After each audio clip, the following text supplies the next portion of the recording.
Call the meeting to order.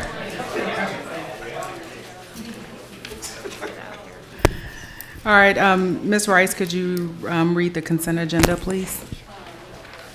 Item A, minutes for June 4th, 2018. Item B, appropriation, Charlottesville Affordable Housing Fund, assistance for the Piedmont Housing Alliance, down payment assistance program, $186,125, second of two readings. Item C, an appropriation supplemental funding from Charlottesville City Schools for the Charlottesville High School Fieldhouse renovation project, $121,775, second of two readings. Item D, an appropriation grant for construction of Rugby Avenue Trail, $396,450, second of two readings. Item E, an appropriation fire equipment overpayment reimbursement, $18,712.50, second of two readings. Item F, an appropriation Charlottesville Affordable Housing Fund for repayment of substantial rehab loan, $24,000, second of two readings. Item G, an appropriation Charlottesville Affordable Housing Fund for repayment of substantial rehab loan, $30,113.28, first of two readings. Item H, an appropriation Albemarle County funds to the city's Workforce Investment Fund for non-city resident workforce development training, Go Driver, $4,432.50, first of two readings. Item I, an appropriation 2018-19 Community Development Block Grant, $409,708.49, first of two readings. Item J, an appropriation 2018-19 Home Funds, $125,966.49, first of two readings. Item K, an appropriation Virginia Department of Education Special Nutrition Program Summer Food Service Program, $90,000, first of two readings. Item L, an appropriation Human Services Fund balance for FY 2018 expenses, $500,000, first of two readings. Item M, a resolution LEAP program support agreement, first of one reading.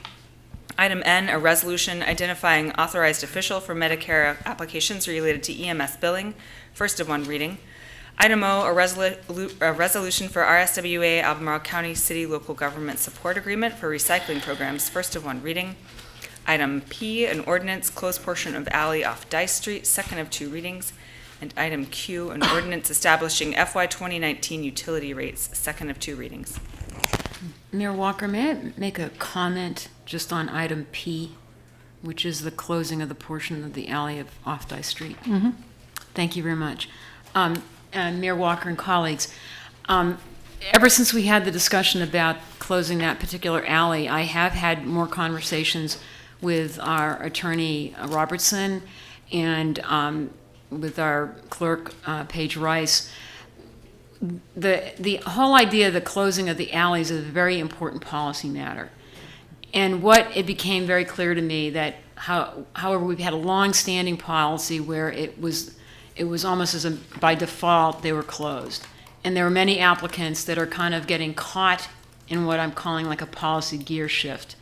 And when I reviewed Reverend Ward's application, and yes, there were no objections from those properties adjacent to the alley.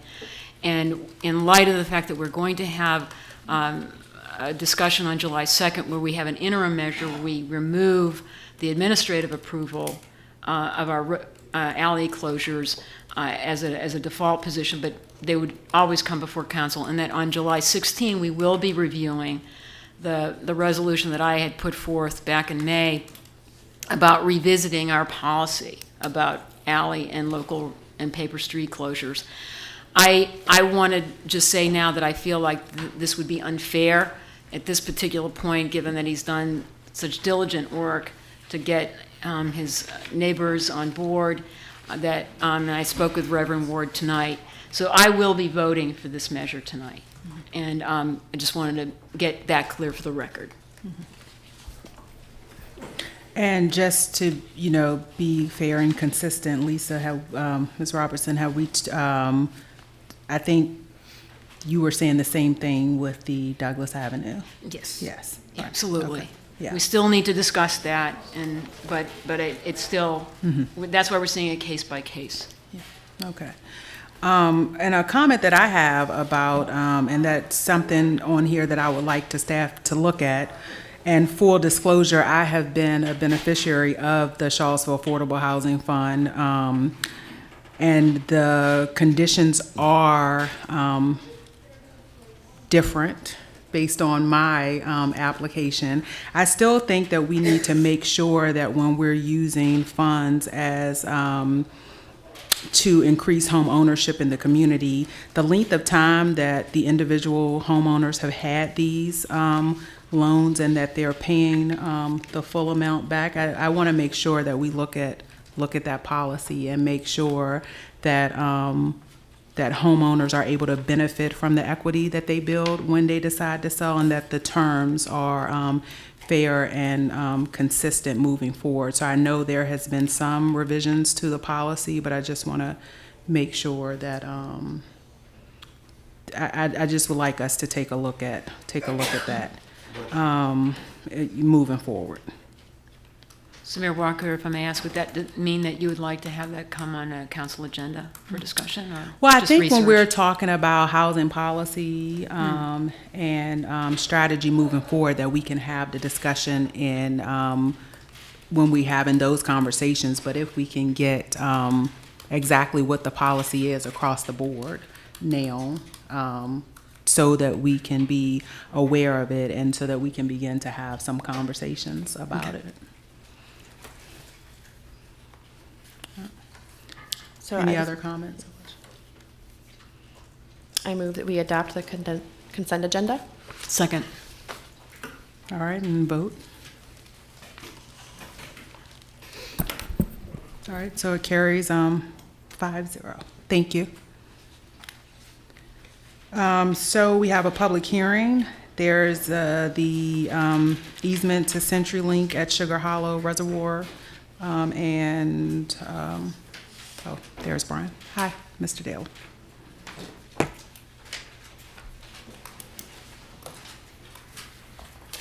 Good evening, Mayor, members of City Council. The item before you this evening is a public hearing and the first reading of an ordinance granting an easement to CenturyLink at the Sugar Hollow Reservoir for the purpose of installing an aerial fiber optic cable to the Rivanna Water and Sewer Authority facilities at the Sugar Hollow Dam. The fiber optic line will provide enhanced connectivity to the dam, providing increased communication speeds for monitoring the operations of the water supply facilities there. Parks and Recreation staff and the staff of the Rivanna Water and Sewer Authority have reviewed this request and do not have any objections to the granting of the easement. The installation of the aerial fiber optic line will not impede user access to Sugar Hollow, nor will it impede any maintenance activity needed by the Sewer Authority. So if you have any questions, I'm happy to answer them. Any clarifying questions? All right, so I open the public hearing. Are there any comments? No? All right. Going to close public hearing. I invite a motion.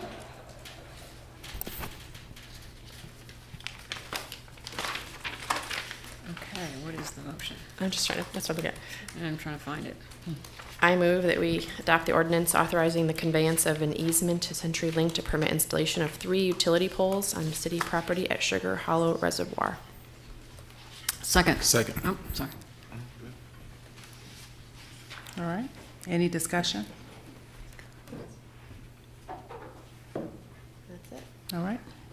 So there's no vote on the measure tonight? All right, that's done. Thank you. That's a record.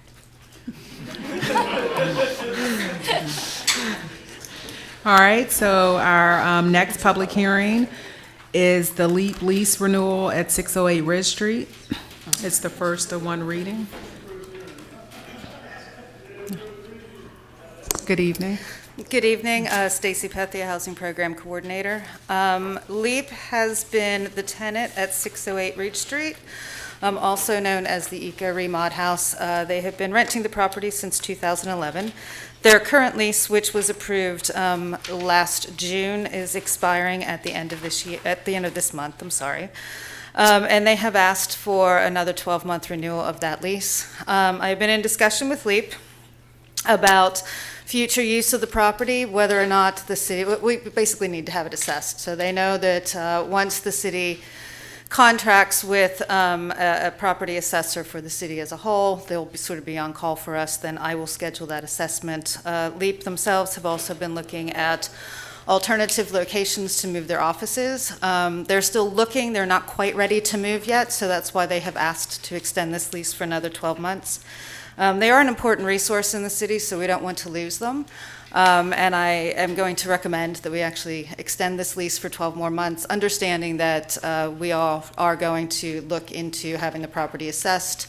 The feasibility of selling it to recoup a good portion of the money that the city invested into that property. And, but for now, I think we should let them stay. They've also agreed to a $50 per month increase in rent. That will take it from $1,000 a month to $1,050, and that will put an additional $12,600 into the housing fund this year. Any questions? Do you anticipate that they'll be in a position within that 12 months to find a new facility, if that's where we end up? They're not certain yet, so I don't have a good answer for that. They are actively searching for other sites, but they don't have anything definite yet. And what's the city's goal with the property? So we invested a lot of money into renovating the property and making it extremely energy efficient. We don't have a goal at the moment. That's why we want to have it assessed to see what the asking price could be if we chose to sell it. It does have an apartment in the lower level that could be, so it really could be reverted to a single-family home with an accessory dwelling unit if we choose to do that. But because of all of the energy efficiency upgrades that have been included, we're not sure we could actually recoup all of the money the city invested into the property. So that's why we're going to have it assessed and go from there. Mayor Walker, I do have a comment or a question. I don't know if this is deja vu, but I remember this has Right. happened before and before, Right. that they can never seem to find a place. And I agree totally that this is a very valuable program. Is there anything, well, I guess once we get the assessment, that might be a trigger to Right. really make it more clear that there's a sense of urgency about resolving this issue? Yes. I mean, Okay. I think once we know what the property is worth, what the feasibility of is selling that, or finding a different tenant, then we can begin to have more earnest talks with them to see when they'll be ready to move out. Okay. So they know that can happen at any time. They have asked that we give them some adequate notice that we would like to take the property back into possession, so. Thank you. Okay, so I'm going to open the public hearing. Are there any comments? Would anybody like to speak? All right, so I'm going to close the public hearing.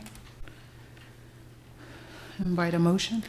Mayor Walker, I move that we adopt a resolution to authorize the lease of city-owned land at 608 Ridge Street to Local Energy Alliance Program, LEAP. Second. All right, vote. All right. So it carries 5-0. Thank you. And you're up next. So next we have a report on the housing needs assessment and bonus height and affordable housing financial analysis. Will this be just as fast? No. I can ask Anita to talk really fast, but I don't know how fast she can talk.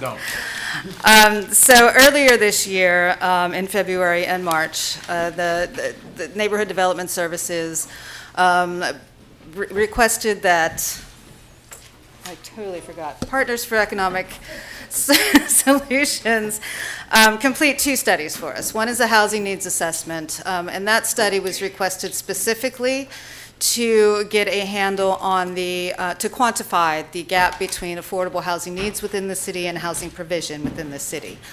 Results from this study will help inform, one, numerical targets that are accurate for affordable housing development within the city, and also into creating an affordable housing strategy citywide. That process is in the beginning planning stages and will be moving forward hopefully within the next month or so. The bonus height financial analysis was done at the request of a number of community groups. The results from this study are going to be used to help inform development of a form-based code and a comprehensive plan and the proposed land use map changes that the Planning Commission has been going through. The results from that study were done to determine the feasibility of using bonus height densities to encourage the provision of affordable housing in development throughout the city, but they literally looked at 3 specific areas: downtown, the strategic investment area, and the US 29 North Corridor. And it was to see if we were to provide bonus height densities to developers without any other financial assistance from the city, if that would help meet the affordable housing need within the city. So these 2 reports are going to be presented by Anita Morrison, who is one of the Partners for Economic Solutions, and I will turn that over to her.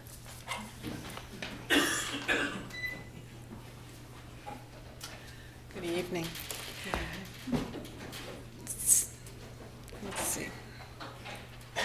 Anyway, so starting with the housing needs assessment, what we were asked to do was to look at the housing market and supply conditions to define and quantify housing needs, to illustrate the disparities by city subareas, in this case census tracts, identify the barriers to fair and affordable housing, and then provide input to the housing strategy and the comprehensive plan that are under development now. So just to put some framework, when we talk about housing needs, we always talk in terms of income groups that are defined as a share of area median income. The Charlottesville area, as of 2017, had an average family income of $76,600, and so we pivot off of that number. That assumes a family of 4. The numbers are lower when you have fewer people in the household. So 30% of AMI would be extremely low-income households. With 2 people, that means you're making less. You have less than $18,000 a year. At 4, it's less than $25,000. And then we bracket that. 30 to 50% is generally described as very low income, and that you can see the ratios there. And then 80% is the edge of between low and moderate income. And for a single mother with a child, that would be an income of $49,000. So just to go through sort of what the city's residents look like, if we exclude the households that are student dominated and focus just on non-student households, 9% of the city's households are at the extremely low rate, below 30% of AMI, another 13% between 30 and 50%, and another 19% between 50 and 80% of AMI. So fairly substantial number that relates below 30%, that's 1,400 households. We have another 1,900 between 30 and 50% of AMI, and 2,800 between 50 and 80% of AMI. So it's a large share of the population. When we look at what is affordable for these households, we talk typically about 30% of their income going for rent, including utilities. So the rents that they can afford are quite low. At 30% of AMI for a 2-person household, it's $460 a month, including utilities. At 80%, clearly it's much higher at $1,225 for a 2-person household. So what we found in looking at 13 larger complexes in and near the city, explicitly excluding those that are designed for students and rented by the bed, what we found was that the rents were substantially higher than those affordable rents. The lowest was a 1-bedroom at $855 a month. The average is $1,350 a month. So none of these units really are affordable to our low wealth population. The occupancy level was almost 100% in 2016, which is an extremely tight market. It means you don't have any time between tenants to clean and paint and all the rest. And when you're a tenant looking for an apartment, that means there's hardly any available at the time you're looking. In 2017, we had an additional almost 400 new units added to the inventory, and that got us to a 95% occupancy, which is about where you'd like to be for a healthy market. Though there's no guarantee that occupancy will stay at that lower level because that new project was in the midst of its lease up. The rent levels have been, as I mentioned, it was $1,384 average. As noted earlier, that means that a family, hopefully this would have two income earners, would have to work 147 hours a week to afford that rent at 30% of their income. There were no available units that we could find affordable to households at or below 60% of AMI. And looking at both these large apartment complexes and then Craigslist and Zillow and looking at private rentals, there were only 11 units available for rent at less than $900 a month. So when you compare that to the thousands of people we have at the lower income levels, it's a serious gap. Okay. Rents have been increasing very rapidly. Averaging rent went up 18% over the last 5 years. Last year, it went up 9% in 1 year. So clearly, that's outstripping the growth in household income and the ability of local families to afford rents. Same is happening in home sale prices. The prices went up 18% over the last 4 years. Townhouse prices went up 10%, so they were a little more moderated. The average single-family home, and this is both existing and newly constructed houses, was $296,000 last year. Townhouses at $247,000, and condo at $222,000. There are many fewer of those, of course. The city does have assisted units specifically designed and financed to meet the needs of low-income households. The CRHA has an inventory of 376 units, but I would note that 289 of those were built before 1980.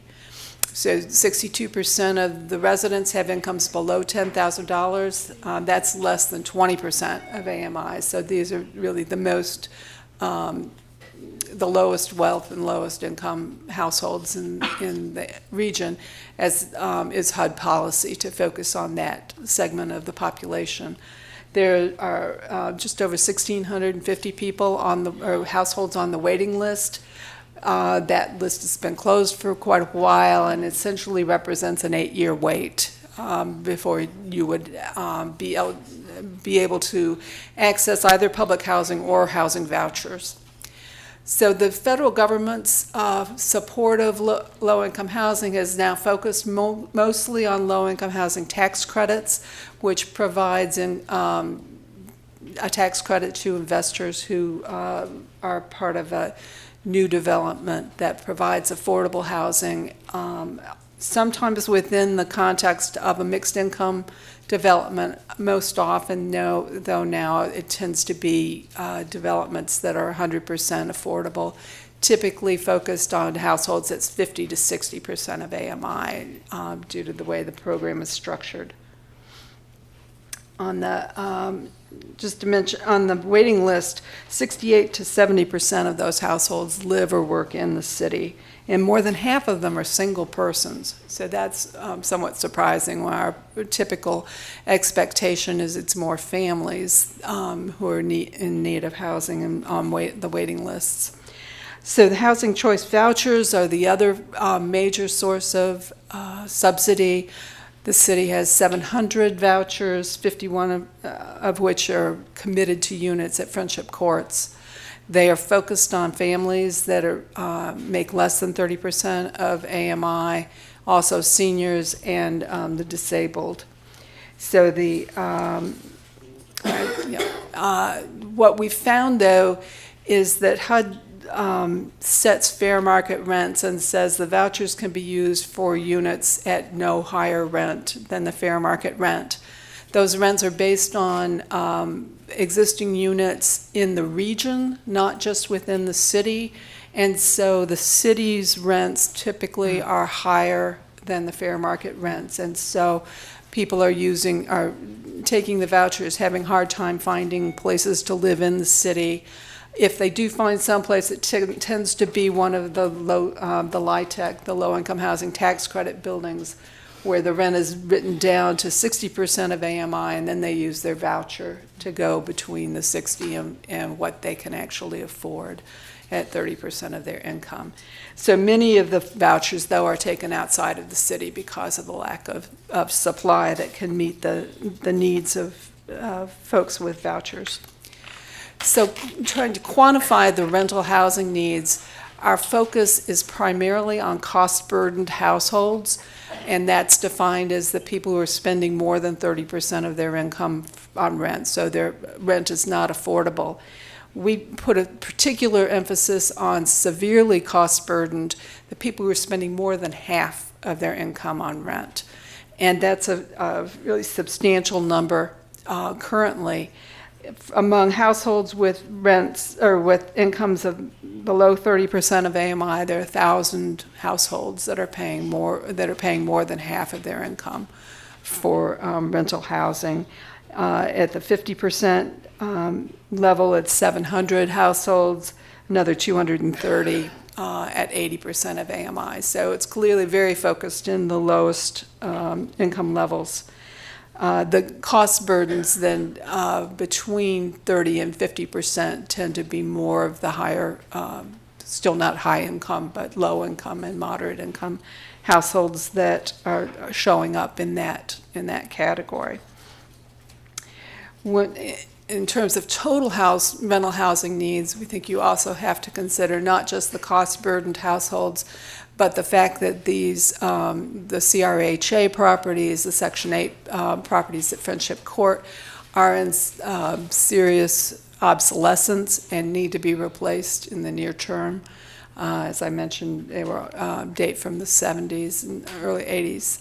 So that is a separate category that needs to be added into the number of cost-burdened households. And then the homeless statistics show 115 individuals in emergency shelter, another 123 without shelter. So there's a definite need associated with this 189 households that are currently homeless. So under today's conditions, the need we've estimated at 3,300 units. Given the growth expected in the city over the next 23 years, we would expect that need to grow to 4,000 units, including the current need. We aren't able to project, what homelessness will be like at that point, or where you will be relative to your inventory of public housing or Section 8 housing that would need to be replaced, but there will be a growing need over time.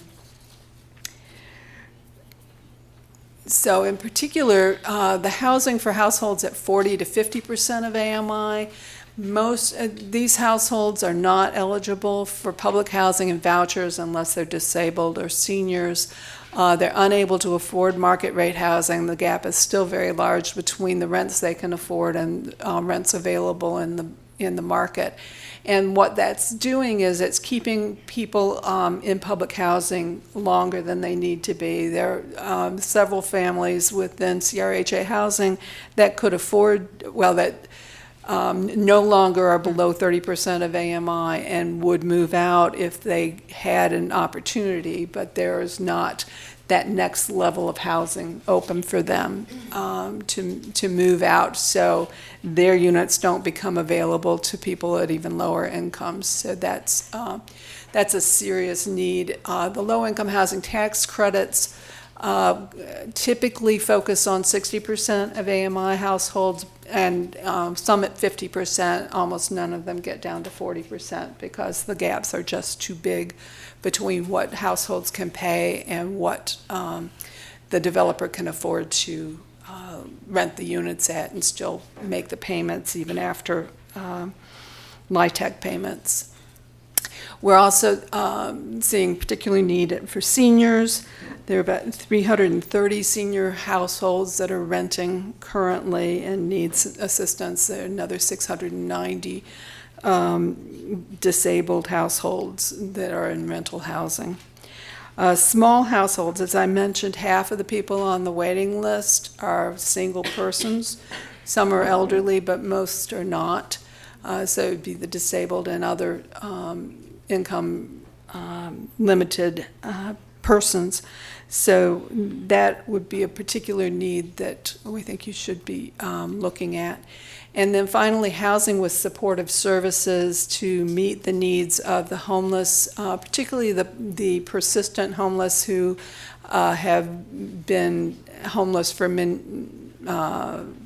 than a year, in part due to mental health or drug addiction or other kinds of behavioral health issues that where they need support in order to be successful in new housing. So another 30 units would help a great deal in terms of meeting the needs of those homeless individuals and households.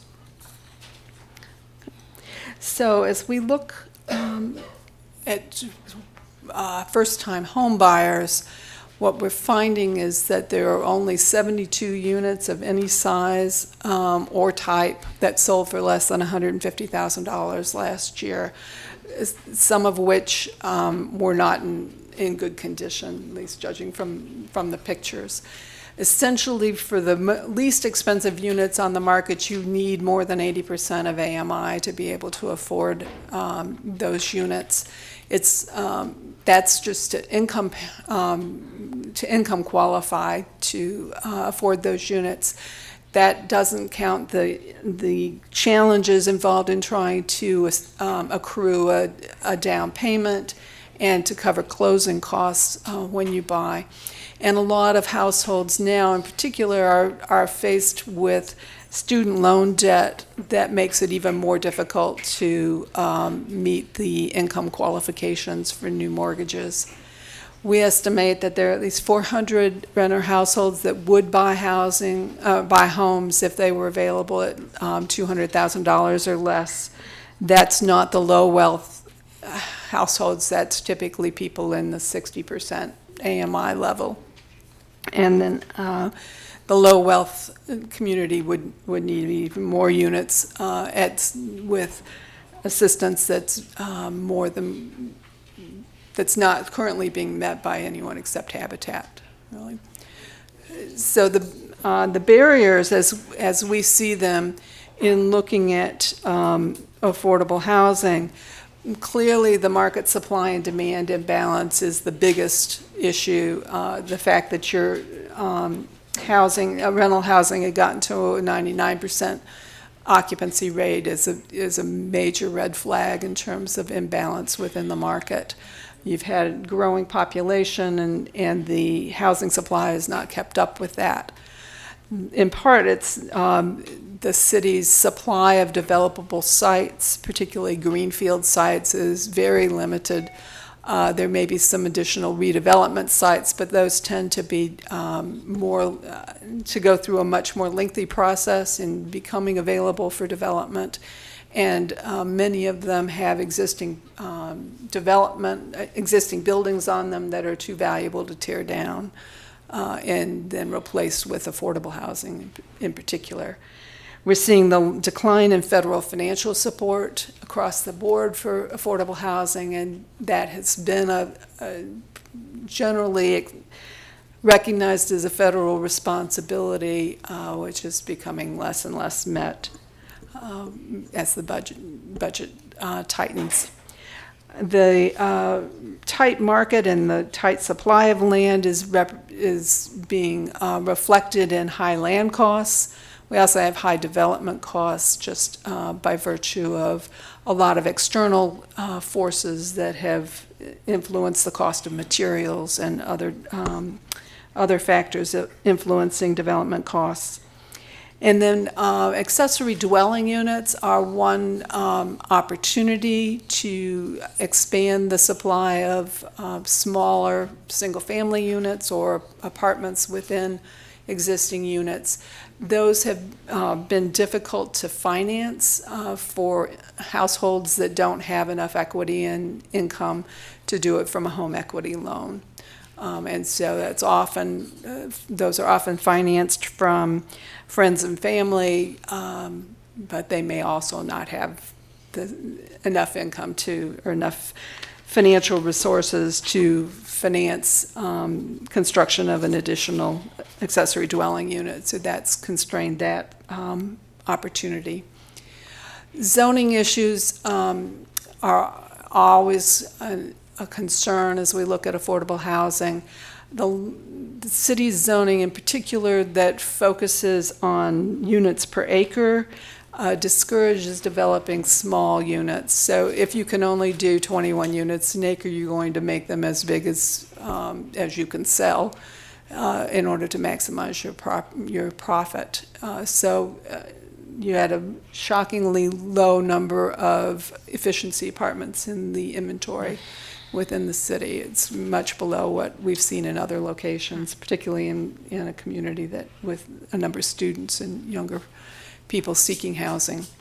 And then the constraints on developing in established neighborhoods are a concern as we so much of the city is tied up in those established neighborhoods. So the accessory dwelling unit ordinance does encourage or allow development in those neighborhoods, but we've seen a lot of neighborhood pushback on introduction of multifamily housing in particular into some of these neighborhoods. Talking with stakeholders, particularly from the development community, the approval process came up time and again in terms of a barrier and a major cost factor in developing new housing in the city. The time and the expense it requires to go through the process to get an SUP or just anything that requires coming to council. What developers crave most is predictability. They need to know that if they invest in the planning and the architecture and the design, follow all the rules and come to council, that they will in fact be approved. So that roll the dice and see what happens when you get here is a major concern in the development community, and it provides an incentive to pursue by right housing by right development that does not require council approval. In that situation, the city loses because there's no affordable housing generated under a by right development. And then finally, discrimination. We heard very good comments earlier this evening about the historic redlining, but we also see more subtle discrimination in terms of applicants coming and trying to rent housing and being turned down because of their credit history or an arrest record, the fact that they bring vouchers as their source of payment, or that they have children in their households. And then we're also seeing language and cultural barriers for some households trying to seek rental housing in this tight market.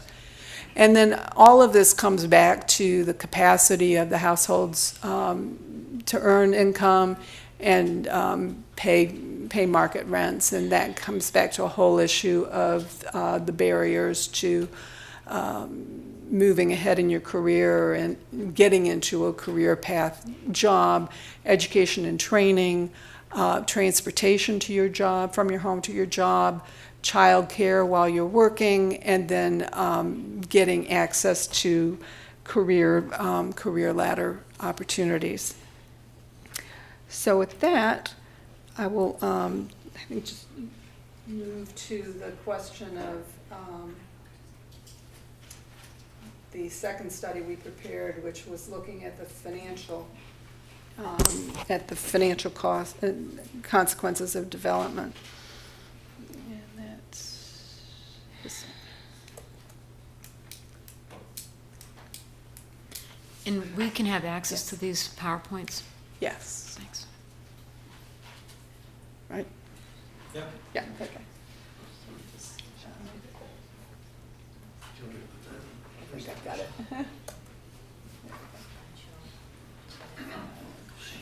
Oh, that's easier.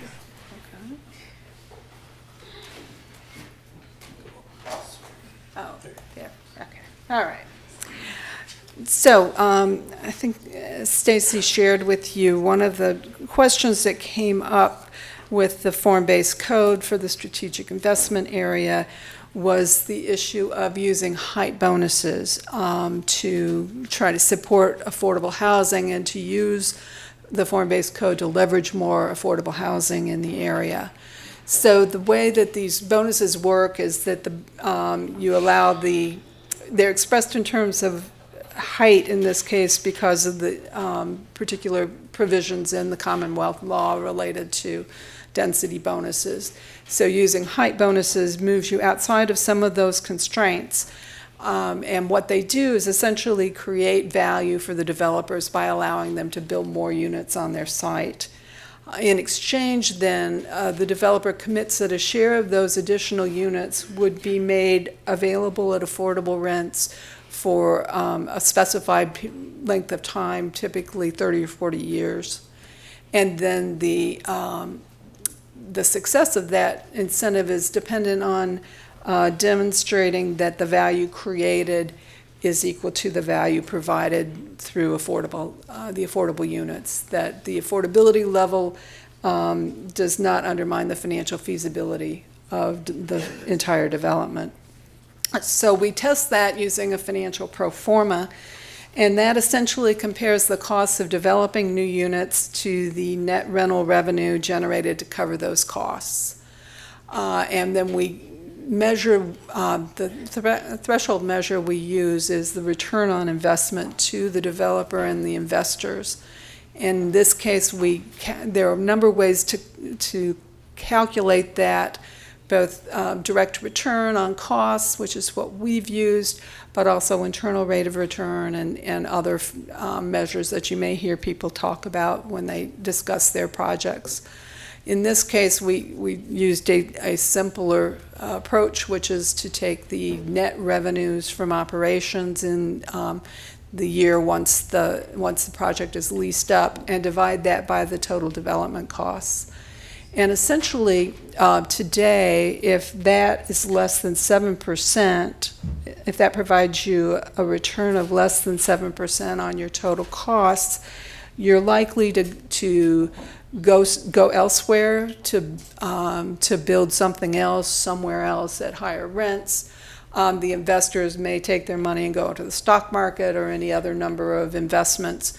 And so the issue is, it's not just that they're saying this is what we deserve. It's basically they have choices and the ability to make other investments or not to build at the time. And that's really the decision that we see in the real estate market every day. So we had a steering committee that worked with us on this process with representatives from the public, private, and nonprofit sectors, developers, private developers, nonprofit developers, the CRHA, and then members of the city staff. And the committee helped us define what the alternatives were that we considered and the options, the policy options that we tested against these financial models. So Stacy mentioned we focused on 3 locations, downtown, in the SIA, and then the US 29 North Corridor up at 250. And that was in order to provide some guidance about what the implications are in areas with different rent levels and different land costs, so that you could get some sense of what the range of options might be. We also tested a number of site sizes at typically 1 acre but also a half-acre parcel in downtown because of the limited supply of larger properties, and then a 3-acre parcel in the SIA where land is more available. Then we tested it at different building heights from 3 stories to 11 stories and different parking formats. And that was because we see different pricing associated with each of those. And then ultimately at the different levels of affordability from 20% of AMI to 80% to demonstrate the issues of how much the subsidy changes depending on the AMI level. So we focused on height, one, because that was the way we have of providing additional density for the development, but also because of the really significant changes in the cost of construction that happen when you go from 4 stories, which is essentially wood frame construction, that $130 a square foot. When you go to the 5th story, you typically on the first level have to build a concrete podium, and then you build 4 stories of wood construction above that. That's somewhat more expensive at $138 a square foot.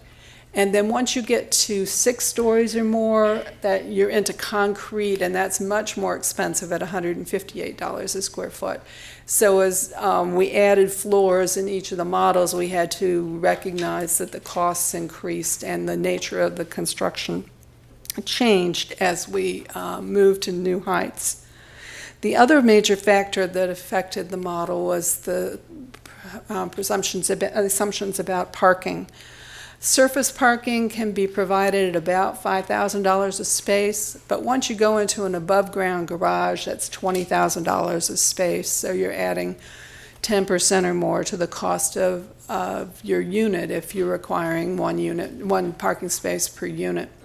And if you go below ground, which we obviously have a preference for aesthetically, the cost is even much higher at $32,000 a space or more, depending on whether you have water on the site or you hit rock that affects the construction.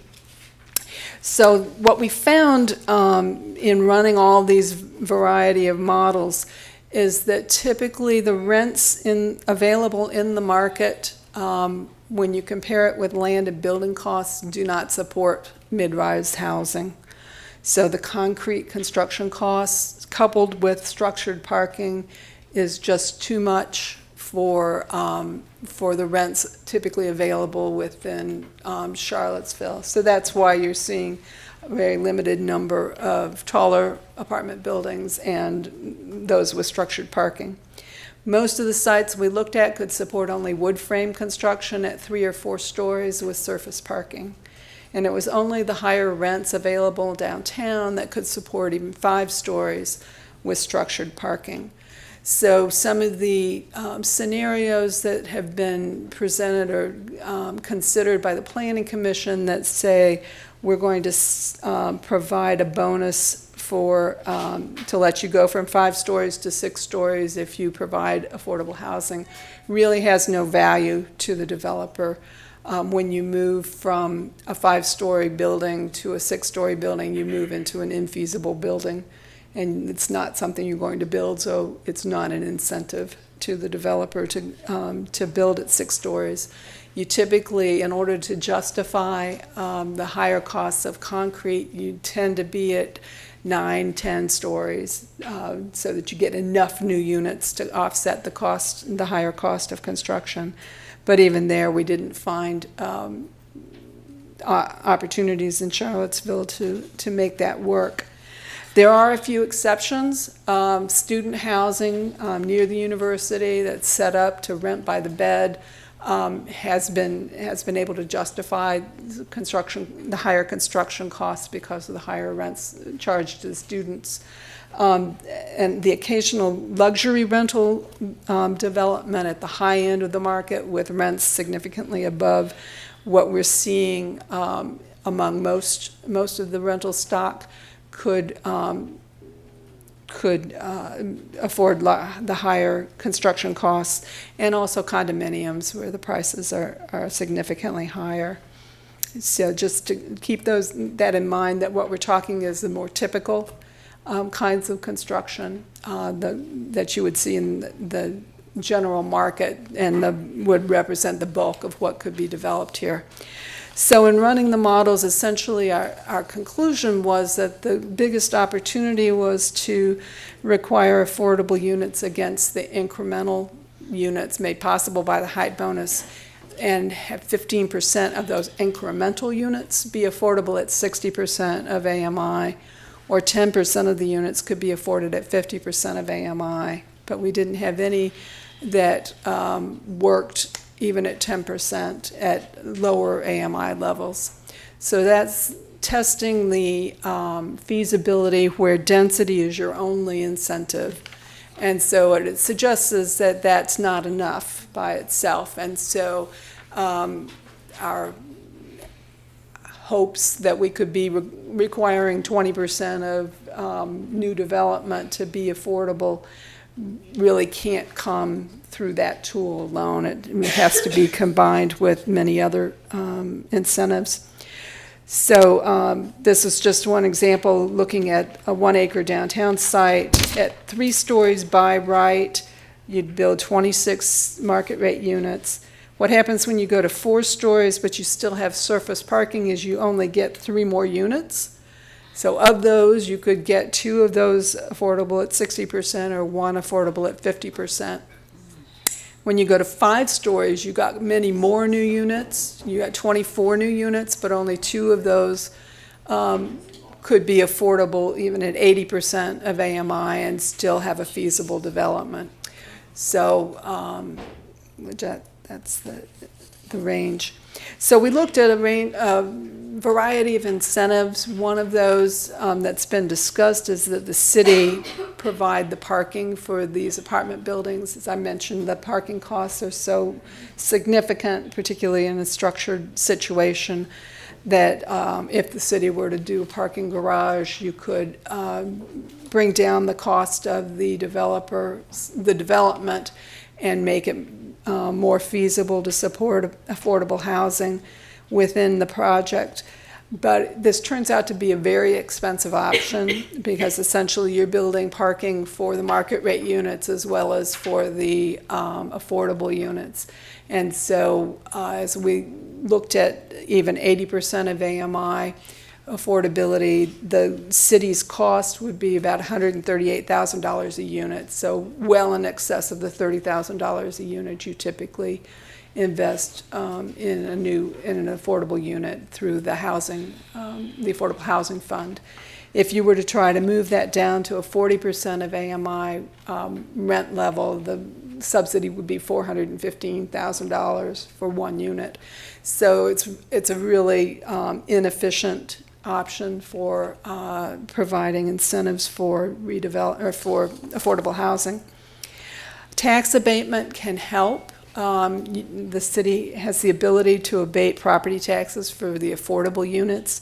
So what it could do is move the affordability to 10% of incremental units at 60% of AMI.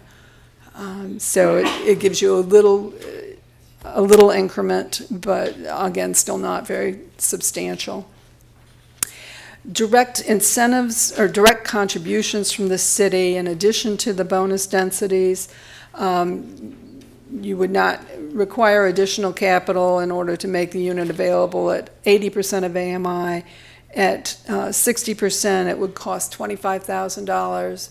At 20% of AMI, it'd be $140,000, and that's because the rents paid by those households are so much lower than those at 80% of AMI. The other possibility is to look at your policy. We have certainly with inclusionary zoning, we've attempted to focus the new units or the affordable units within buildings, the newly built buildings, so that we have a good mix of affordable and market rate units in the same development. One of the options is to use the capital contribution or a payment from the for-profit developer to fund off-site affordable housing.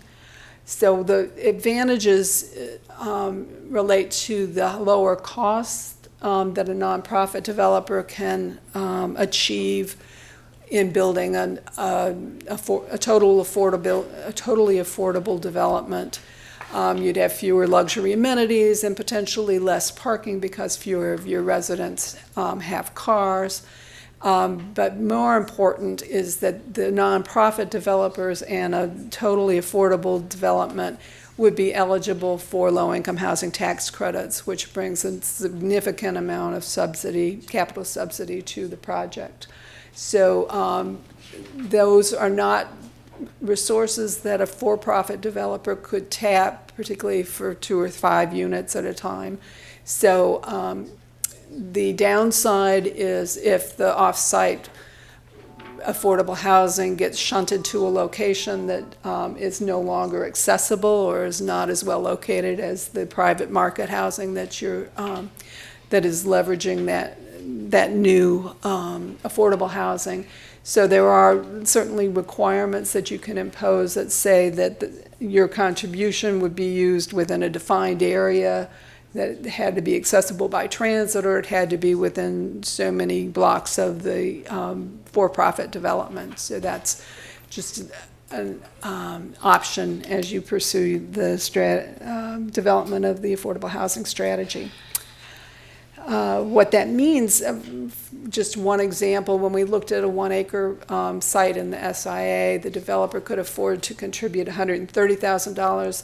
That would support 4 affordable units at 60% of AMI if developed off-site, as opposed to 3 units on-site. So just to give you a sense of scale. You do have a contribution policy currently if the projects come before you for a rezoning or a special use permit. In that, in this situation, if they needed a special use permit to develop, they'd be required to contribute $125,000 to the Affordable Housing Fund. So a little bit less than what they could afford to provide. But if the site then, if the choice instead is to develop by right, then you have no contributions at all from the development, and there's no affordable housing required to be developed. So with that, I'll be happy to answer questions.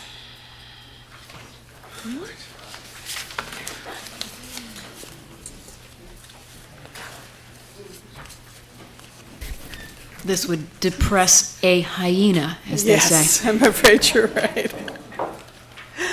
Yeah, So yeah.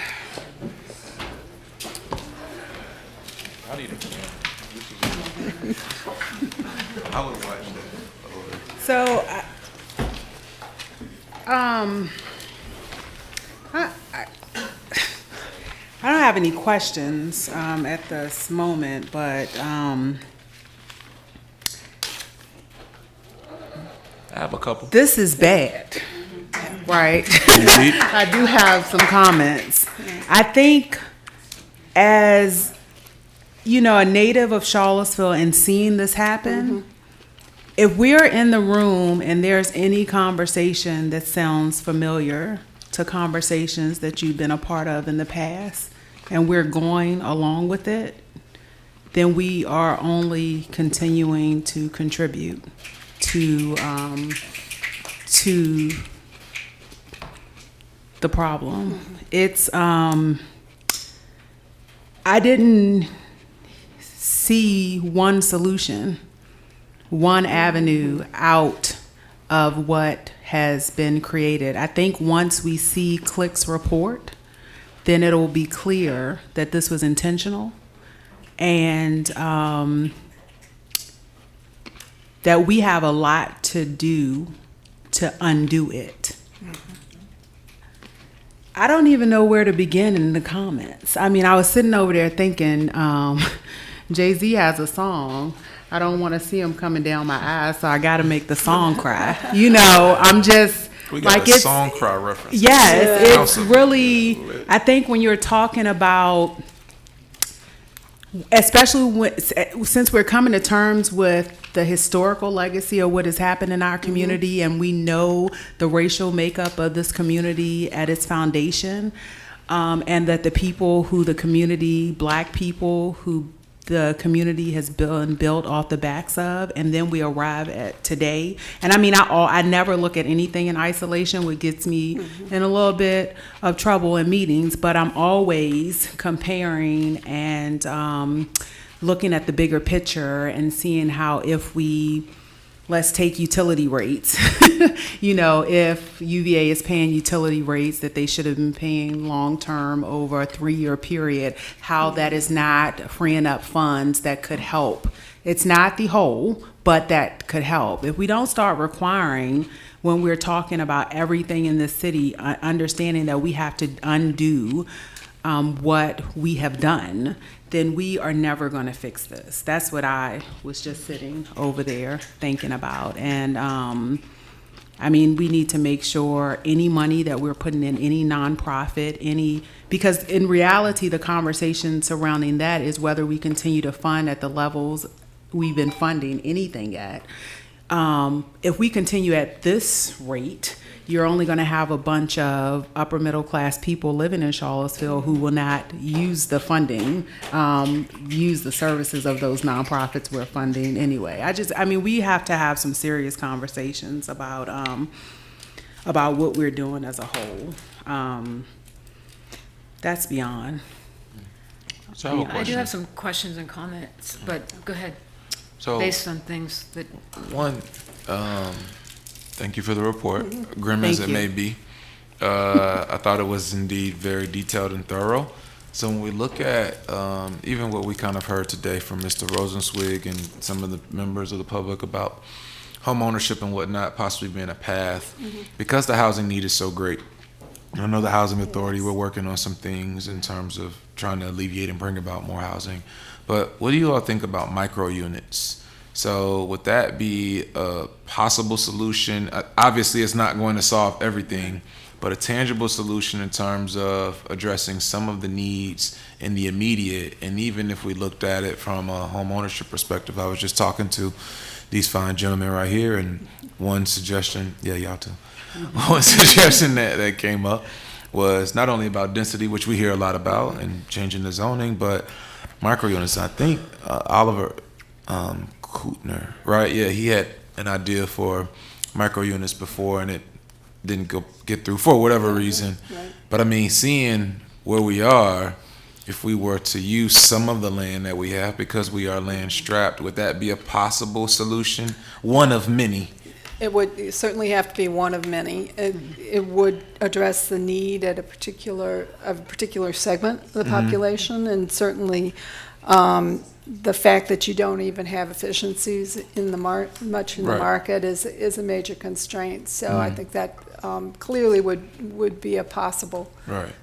So that's opportunity. one Right. one possible solution. We Right. could think about micro units, and then And we have, historically, single-room occupancy units, in a dormitory kind of style with Right. individual units Right. sharing bathrooms right. is also a possibility that ought to be at least considered. So So Mr. that- Kifuna, So you were talking about 50% of Of the people on the waiting list would go are into. single But part single of the people. bigger discussion is if you're only being willing to house a few people at a time at the lower income levels, then it won't matter what you build. If we don't start figuring out how to kind of set the tone however we can, that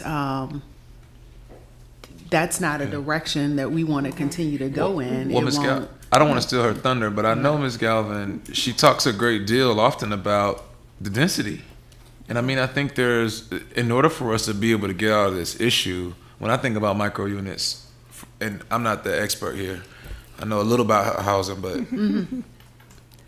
the way, to me, one path, and we have to have several, was if we were to build or increase the height to put in more units, and they could be smaller units, and they could even potentially be units that people own. I mean, I think about Mr. Kifuna, myself, Mr. Duffield, Ms. Demchek, and people from the National Housing Trust. We were having meetings last year about how we could look at even building a Crossings 2. And, you know, we were going down that path, and I know we're going to get those conversations back ramped up. But, I mean, there's a lot of different solutions, but it would have to be, to address what you just said, Mayor Walker, going higher.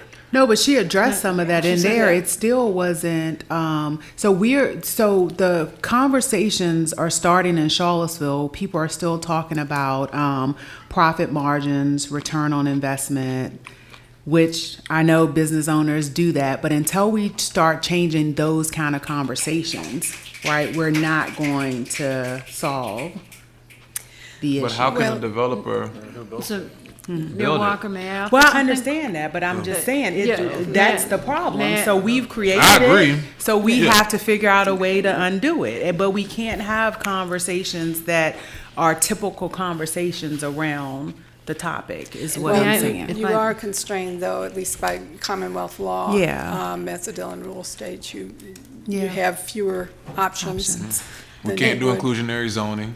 No. We can't. I mean, the Dillon's rule is a It's tough. word I'd rather not say. Yeah, in right. here. But Starts I with a think, B, you know, on the not micro Delaware. units, the more units you can provide for the private market that maybe are affordable at 80% of AMI will loosen, or lessen some of the pressure on the affordable, what might be affordable within the. See, that's one of the things though market. that really I struggle with, and I'm not saying you're wrong. It's just really it's really tough to take in because essentially says even if you make more money, that you should be able. We need to build more housing for you who have the ability to pay a little bit more, so that you can get into those newer units, and that would somehow have a trickle down effect. When we've seen repeatedly that the trickle down economics or just kind of this model doesn't oftentimes work for poor people.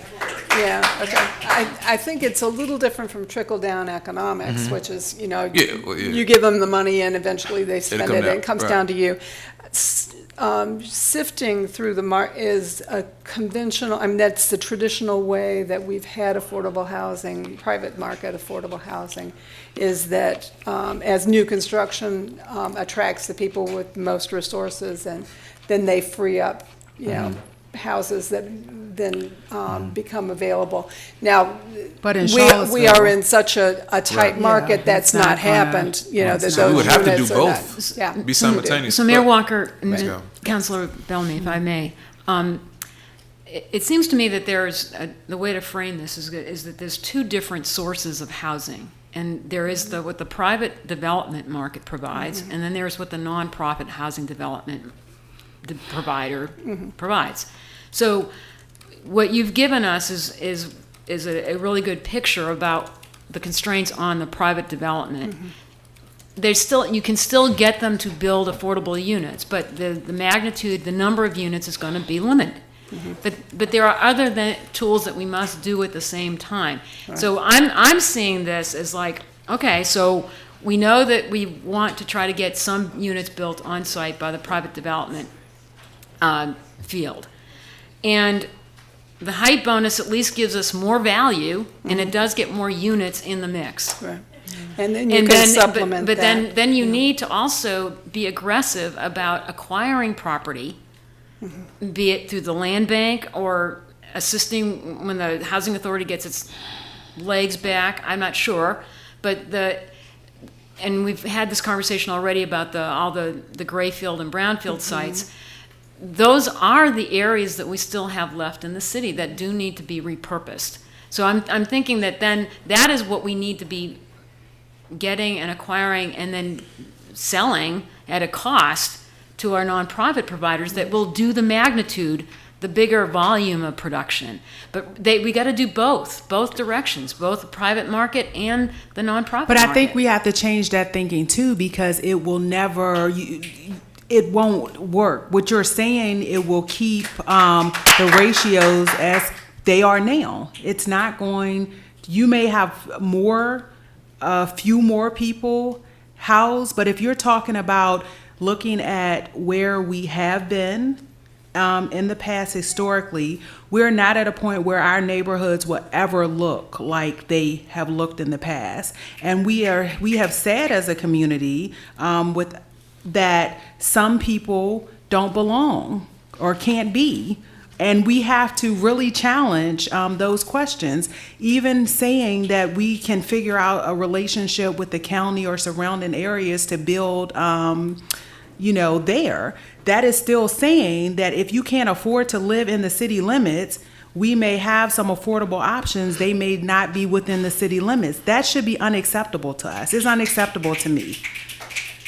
And the frame of thinking, I get it, I hear you, but it's it's traditional.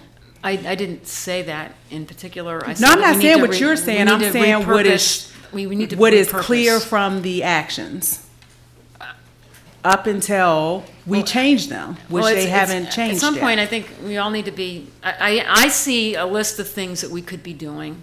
I'll give everybody else a chance to speak, but I just wanted to say that there's two different ways of producing the housing. One's market and one's going to be nonprofit, and we got to do both. We got to figure out ways of doing both. I'd like to add a couple of things here. Thank you. I think the analysis was incredibly helpful to have this level of fact and just accuracy, and it is very sobering. And and it's apropos after what Mayor Walker was just saying. So the one thing that did not come up in here a lot was the county, and we have a really unique problem here, which is we're the only state in the country that has independent cities and counties. It's a very unique situation. Somebody likened it to me to what's happening in some of these European, so like Paris has a destination inner city, and a lot of the development happens on the outskirts. And because you have this trend that's happened where a lot of people go back to these college towns, this back to the city movement, you're seeing that happen here. You're seeing it happen around the country, but when you couple that with the fact that you have independent cities and counties, it creates a really strange problem. So I know of a couple of members of Charlottesville advisory boards recently who have moved to the county because they were able to buy a house for like 50% of what they were going to buy in the city, and it's a 10-minute drive away. And the county has an inclusionary zoning. Yeah, so I they have the think right that to. practically speaking, we're in the middle of this. There's a ton of debate happening right now about what's the degree of integration we should have with the county. That's a big deal on transportation, on schools, on economic development, and this, like the seriousness and the realness of this issue and how it's hobbling everybody. I think we have to put cooperation with the county into it. It must be part of the changed conversation that we're talking about here today, because that is what's happening. I mean, a lot of the affordable housing that you have in the Charlottesville area, if you're going to work in the city, is in the county. That just is what's happening. It's not strategic. And there's certainly not sharing of regulatory strategies, funding, whatever. And you've illustrated. I want to make two other quick points, which is the politics of this are really tough. Everybody here, there's a lot of vocal opinions here about a lot of things. Whether I'm on the right side of it or not, it's good. It's good democracy. But I'll tell you, like last year we had one very challenging decision, which was the approval of the housing project at 10th and Jefferson. Okay, that was a 3-2 vote on council, good reasons on both sides, but it was about putting more market rate rental housing 2 blocks from the downtown mall, and the discussion was exactly what you all are talking about. It was within the downtown mall, it required special use permit and an exception from the zoning. There's people I know who don't talk to me anymore because of my vote for that project, and it was really tough, and the reason I supported it was because it was gonna attack a key problem in the housing shortage that we had, and it should have lowered. And there were very disturbing comments that people made when people saying they don't want renters in their neighborhood, and renters treat their property in this sort of way. So like there's going to have to be a lot more weathering of that kind of political headwinds for us to make some of these decisions. I just one other point. I really appreciate, Mayor Walker, what you're saying about the power of language and the way we're talking about these things, and that's really important, but it is different from the economics that private sector developers use when they just decide to build a project or not. I mean, like, because the city is very limited in And I its understand ability that. to be the capital But builder. that's why, so for of me, buildings. we make different choices when we are approving projects like West Second, which is city's own land. So that is the type of thing that I'm asking that's in our control that hopefully we'll do better next time, because we are limited. Well, certainly, when you're doing development on city-owned land, you have a lot more opportunities and flexibility. And we're seeing a lot of nonprofits in these high-cost areas working with the churches, particularly where the congregation may be aging out and the sanctuary is larger than they need, and the parking lot in particular is much larger than they need. Those congregations may see affordable housing as part of their mission, and there are arrangements that are being made to use some of that land as a way to enhance the supply of affordable housing. So just another one of the techniques. So is your, sorry, Ms. Hill? I just had a couple, the costs that you were putting per square foot, that was all based on the local Yeah. cost drivers that local you had. market, yeah. I was just still not clear on how you handled the student households, because it is a unique population. And It is, every time we have one of yes. these studies, it continues to trip me up Right, in terms of how we are yes, looking at them right. separate. So we were fortunate that there was a particular Census Bureau special study that looked at what the impact was on the what share of the cost-burdened households were students, and they used extra crosstabs that we couldn't get access to, and that's what we used to take them out of this estimate. So you did remove all of those, okay. Yeah. And I just know again and again that these accessory dwelling units have been coming up in conversations as a real opportunity.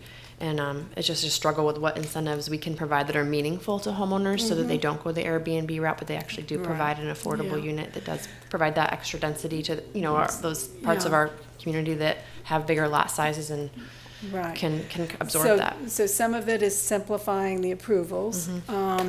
We're seeing in Washington now, the Coalition for Smarter Growth and some other advocates are working particularly because the District of Columbia just changed its accessory dwelling unit legislation, they're working to try to build the capacity among homeowners. You know, most of us have never built a house and have never really wanted to build a house. So it's like helping them understand the process, helping them make contacts with other people who've done it, or with architects. If you can put together a series of prototype buildings with designs or plans that would be possible to use in other locations.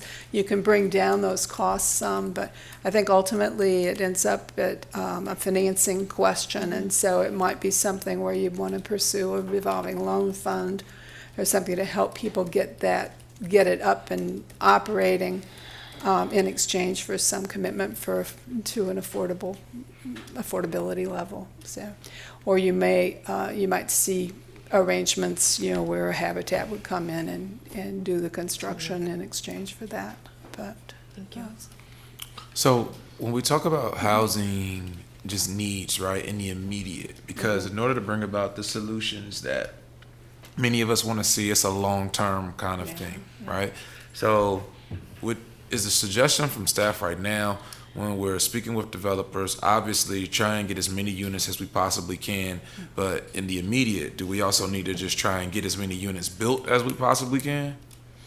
I think there's certainly an advantage in expanding the supply. It would reduce some of these pressures that are causing the rents to increase so quickly. Because for me, when I see, what was the number, 3,000, 3,300? 3,300, yeah. 3,300 people on a waiting list. Oh, I'm sorry, on the waiting list, it was Excuse 16, me, a need of 3,300 The need of 3,300, units. excuse Yeah, me. right. 8 years for the waiting list. But when I see a need of 3,300 units, my mind immediately, and I'm looking for a direction because maybe I'm thinking about this from a flawed perspective, but my mind immediately goes to, if we can get 20 units here, let's get 20 units. If we can get 40 units here, let's get 40 units, because those are 20 families that we get off the street now. Right, yeah. And while it may not be the 100 that we want to get 5 years from now, if it's 20 within a year, that's 20 people or 20 families we get to help ASAP. So am I flawed in No, I that think that's thinking, or true. is it? Yeah. Well, part of the flaw in that thinking is if you then build 100 units for upper middle class Right. people, and there are no low income units in that development or lower income units. Well, let me in that clarify. I meant development. 20 low-income units. So if someone says that they're willing to give us 20 or 25 units, 50% AMI, 50% and below AMI, my mind immediately just goes to, all right, let's get it because we need it ASAP. But part of the bigger conversation is when you allowing development to continue as usual, what does that do to the economy of the area as a whole, and who can afford to live in it long term? That's also has to be part of that discussion. So Because the investment you're saying made in that development is going to then have an effect on the The property owners and individuals the coming values. into the area, the values Who can- of the existing property, tax rates, all of that. You have to look at, I think we look at things often as, you know, in silos, and they're not. We have to look at the whole picture all the time. To agreed. address that, the city's going to have But to play a there part. was, if I may too add, that one of the findings in your report, though, was that the prolonged review process inflates the cost of the project, period. Yeah. So there's all these other layers of reform that we need to do. And I do find that the idea of a financial assistance to homeowners so that they can actually build ADUs, accessory dwelling units, that's a really good policy idea. I also see, in response to my questions earlier this week, you mentioned that Minneapolis is currently considering a zoning change to authorize fourplexes in their single-family neighborhoods. They don't go over 2.5 stories, they fit within the context, but you're inserting more residential density. I know we're going back and forth about this repurposing of our gray field sites, but we do have 12 areas of the city, one of which is the SIA, that was determined to be underdeveloped. And so we've had these small area plans on the books for over 5 years, and they've been very slowly making their way through, but they are a community envision process that allows the conversations to be had in those neighborhoods about affordable housing, about the needs of the city. And then it sounds like in some of your other responses that if you get to the point where you have a plan, you've changed your zoning, and then you make by right the easiest thing to do, you reduce the cost of development and you get more units. Yeah. So, I mean, it is a whole, and then the other thing you mentioned in a response was that if the developer is building the units at 80% AMI, and in this case it was interesting, I never knew that there was a difference in the fair market rate that CRHA was using. They were at 70% AMI. So we couldn't use their housing vouchers if we had gotten an 80% AMI built, because the idea is that I'm seeing is that you get it built at a certain level of affordability, but then you go back with vouchers to get the deeper Right. affordability. So what I was saying was not that they build at 70%. It was just if you want the units that you require to be built to be accessible to people with vouchers, they would need to be at about 70%. Rent's affordable to people at 70% of AMI as opposed to 80, just because of the way the fair market rents are established. But that's it. But the bigger point was, we're in striking distance if you get just in this model of a private developer to build them at 70%. You can go in and suddenly the housing choice vouchers, for example, can be used. Because that's what I've been hearing from folks dealing with the homeless population. They can't even use their rapid rehousing vouchers because there is no rent level in the city that they can apply them to. Right, yeah. That's So definitely what we this found. would be one way to still do that. It would, yeah. Right. And so that's typically in communities that do inclusionary zoning, they tend to make the lowest level about 60%, and then to meet the needs of households at below 60%, then they make up the difference with the vouchers. Okay. Yeah. Are there examples of other smaller communities out there around our size in the 50,000, 100,000 that have successfully executed a strategy that has made a statistically significant difference in the creation of affordable housing, particularly for the lower ranges? I can't answer that off the top of my And head. not to put you on the but spot, yeah, but that would be extremely useful yeah. information to I have, mean, it because there's takes a some- lot out there about very big cities, as we talk about a lot in here. There is just a Right. difference in the governments that you have in a city of 1 million people or 500,000 and 50,000. Right. And it would be really helpful to have examples if there are 5 or 10 cities around the country, particularly any in Virginia, that have moved the needle, given the national pressures you're talking about income that are Yes. not local to Charlottesville. That Okay. Let me think about it. The one other thing that I thought was also revealing was that your discussion about the construction methodology was really telling, that you don't get an affordable apartment building by going tall. Yeah. And that's been a myth that we've been fed an awful lot from many in the development community, Yeah. that we must go to 9 stories and we must go to 10. And what we are learning is that that's only the luxury apartments. Yeah. That a 4-story to a 5-story apartment building is where you can get the affordability. And I think that's a very important message to have received. Right. Because now we're more informed, much more informed. And the parking strategies are an issue too. I think Yes.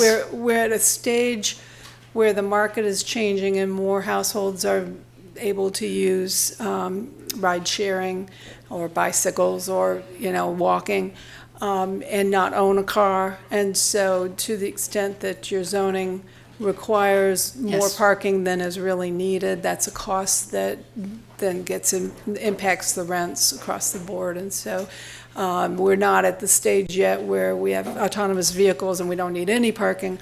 But, to the extent that you can leave that to the market, the developers still have to convince their lenders they have enough parking. But, that's another lever you can sometimes use. Loud as hell. Well, thank you. So that's another one, reducing the parking ratios or the Right. parking requirements. I mean, Where you have the the, developers are saying the that public currently the transit. market, the market is still about 1 space per unit, but it's not 2 spaces per unit. Yeah, so just, So when is our work session? I'm sorry. Well, hopefully we'll start talking about that under other business, because we have to figure out when that work session can be. Yeah.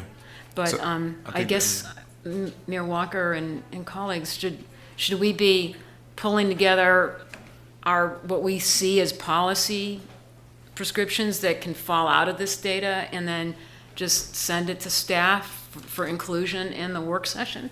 Because this wasn't a policy document. This just gave us information.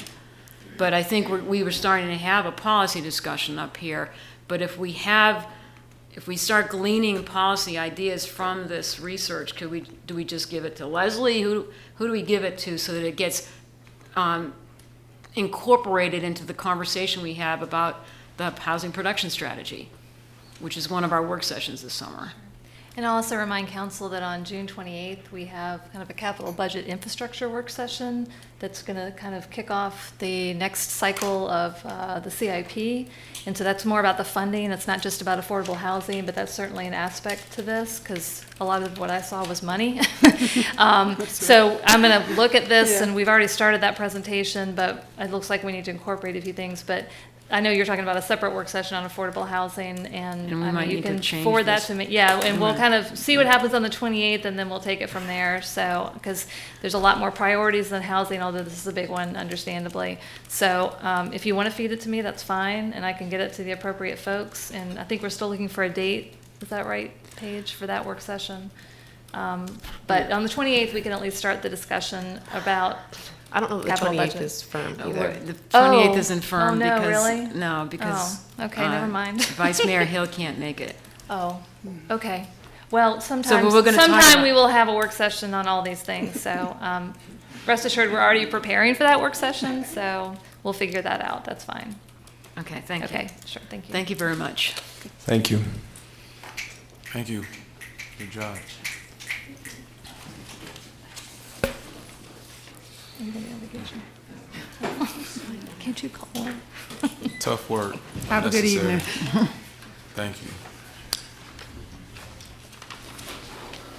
All right, our next report is the SPCA annual report. Resetting that. I do. Haven't we sent that in, right? Yep. But there's a cute kitty on the presentation. I think we sent it in just. Profit is theft. I do. Heather, you have the, and this will be brief. Thank you. Don't ask me. I just work here. You just work here? I just work here. You know. Gosh, I'm gonna have to look now. Did you email it?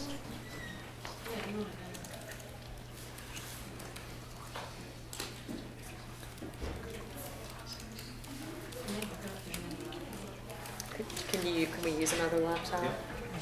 That's why I think it's a lot better. I saw it in your pocket, I think. The hard drive.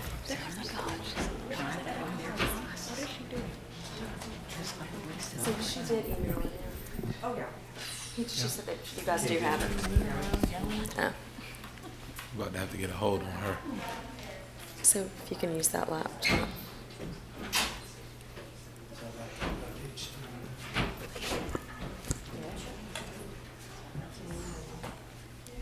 Sorry. We really did email it in. There's a cute picture of a cat on here. What's that? Oh, you've got it. I have a copy. Yeah. Oh, and adorable. You do that. Okay. I don't know. And how do I move this forward?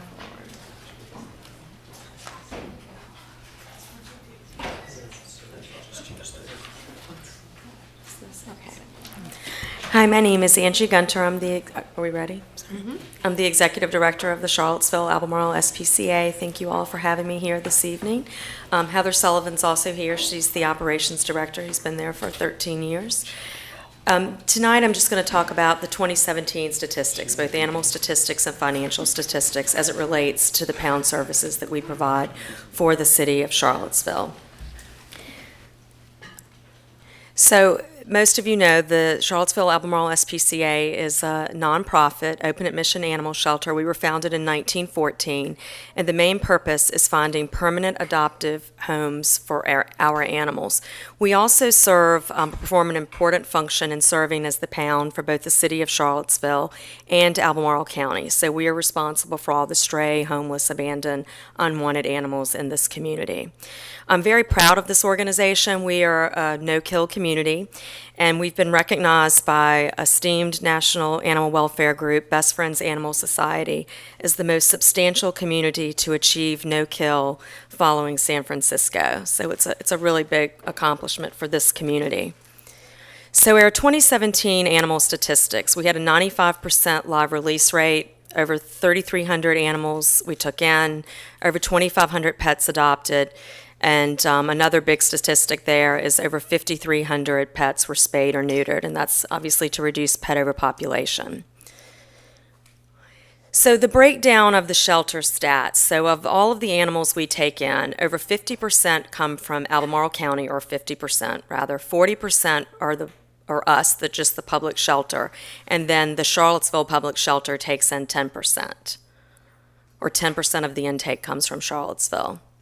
If we break down the Charlottesville numbers, 43% of the animals coming in are canine, followed by 52% of feline, 3% wildlife, as you can see, 2% small animals. And the source they come from with canines, 41% is public strays. Animal control brings in 37%, and the remainder is owner surrenders at 22%. For felines, 56% is public strays. Animal control brings in 8%, and then 36% are owner surrenders. The length of stay for canines, and I'm just measuring Charlottesville here compared to what the median is. For canines, it's 19 days compared to 22. For felines, it's 59 days. And then small animals for Charlottesville is 18 days compared to 44. So the final disposition of all incoming animals originating from Charlottesville in 2017, of the 556 total animals coming in, 69% were adopted, 24% were returned to owner, 4% euthanized, 1% was transferred out, and 2% was lost in care, and that means they died. So oftentimes kittens, for example, when they're really young, they won't, when they are not with their mothers, they don't make it often. So that's that 2%. So in accordance with our contract, we provide to the city residents for caring for all, as I mentioned earlier, stray, homeless, abandoned, or unwanted animals, and provide the necessary emergency veterinary care to prevent suffering. We also provide a safe place for dogs running at large. We provide a rabies control program for all dogs and cats at 4 months or older, and we require sterilization of all dogs and cats prior to being adopted from the organization, which saves time also with animal control having to follow up and make sure these animals have been spayed or neutered after 6 months of being adopted. We house and care for animals being held for court cases, and we have quite a few of those lately. And we also keep animals on 10-day bite confinements as regulated by the Virginia Department of Health. We also provide veterinary services to animal control officers in assessing the condition of neglected animals for evidence in court cases, and we also transport wildlife to the Wildlife Center or euthanize if necessary. Additionally, we sell dog licenses on behalf of the City of Charlottesville and require all dogs belonging to the city residents purchase one prior to leaving the facility. The things that we provide that are not funded, and this is just because of who we are as an organization, our mission, is we provide subsidized spay-neuter services to help reduce the growing pet overpopulation. And that affected 200, we spayed or neutered more than 200 privately owned pets in 2017. We also provide, we're going to reinstate free spay-neuter services for all pit bulls and hounds for City of Charlottesville residents in Albemarle County. And that's because that's the majority of the intake we see is pits and hounds. And pits nationwide are one of the most euthanized breeds. So we're just doing everything we can to reduce that overpopulation. And that's going to be funded from private donors. We also provide free trap neuter return program and vaccination services for free roaming cats and offer microchip and rabies clinics.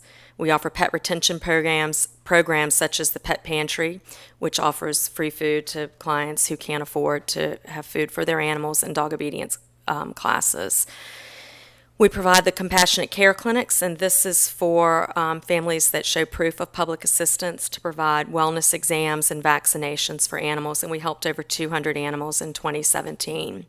And we offer a public assistance program for pet owners who are unable to afford services at a veterinary clinic, and that directly comes from a veterinarian who refers the clients to us, and we have an eye care program so they can help, so that there's a way for them to afford care. And then we are also now undergoing a kennel renovation project, which should be complete either at the end of December or beginning of January, for the shelter dogs to provide better living conditions. And within this, we'll have new space designated for city-county intake and isolation, as well as a private office for the animal control officers. So the compensation, how we're being paid from you all, is the annual fee is based on population times the per capita amount. And as you can see, for 2018 funding, the payment is $256,782, and we suspect it to be, for 2019, $264,039.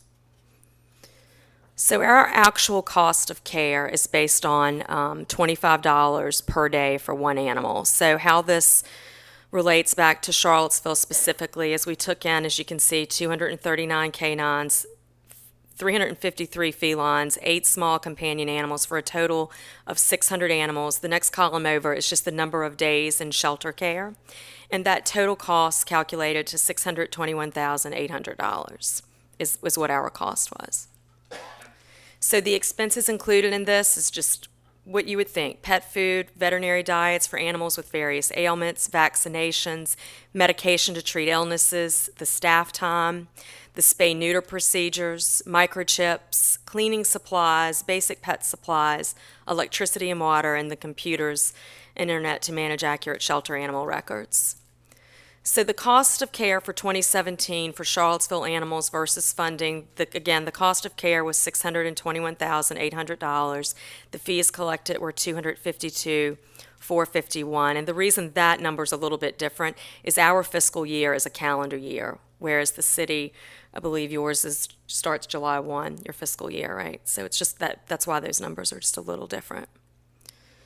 So for spay-neuter services, we provided 273 shelter pets originating from Charlottesville. Free to the residents were 87, 76 subsidized, and then 180 low cost. We believe in transparency. We do a lot of reporting. So we report our stats to national organizations on an annual basis: Maddie's Fund, Million Cat Challenge, Shelter Animals Count, and required by law is the Virginia Department of Agriculture and Consumer Services. We also are inspected, and the last inspection was unannounced in December of 2017, and we were found in compliance of all regulations. So to leave on a high note, this is a dog that was brought to us by a Charlottesville police officer in November of 2016 in terrible condition, painful matting. He was scared and hearing impaired, partially blind, had severe flea infestation. So he stayed in critical care with us for several weeks, had a couple of dentals, got the mats out, and he went into foster, and after 2 months he was adopted. So a positive story. So that is all I have for this evening. I will be glad to answer questions.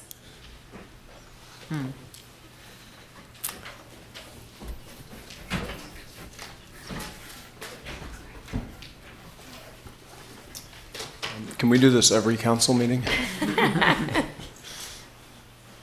Sure. And this is very good, thank you. And it was short. There have been times when they've gone on a long time, but this was just right. Thanks. Hopefully it was good information. This was very, very good information. Thank you. Anything? I mean, you do good work, and we are proud to be a no-kill community. What's the regular cost of a spay-neuter? That's not... Oh gosh, and I should know the cost off the top of my head. Heather, do you know, like, off the top? It varies on the weight and the type of Yeah. animal, honestly. Like, cats don't cost as much as a large female dog. But, I mean, just around Large female range. dogs will get into like $200-300 our Okay. cost. Private practice is gonna charge you $600 to $700. Oh, now we're very different, like that's, and then Wow. it depends on what someone can, if it's subsidized, I mean, Okay, I'm just curious. we're gonna just do it. Again, it prevents animals from coming into us. And in your care that you provide for low-income families is very, how long has that been going on? Well, we really started the compassionate care clinics back in 2015. Okay, so it's fairly recent. It is fairly recent, and we've really upped that And it's been growing? quite a bit. Yes, Nice. yes, it's definitely growing. Veterinary care is expensive. Oh, I mean, the good absolutely. news is we don't have the competition with the veterinarians. They're sending us That's nice. those clients, so it's not a fight. Well, that's great. Thank you. Thank you. Thank you.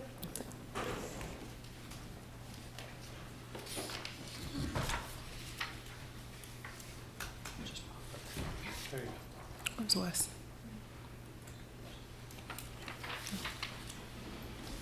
Wes Bellamy? Oh, where's Wes? Oh. Yes.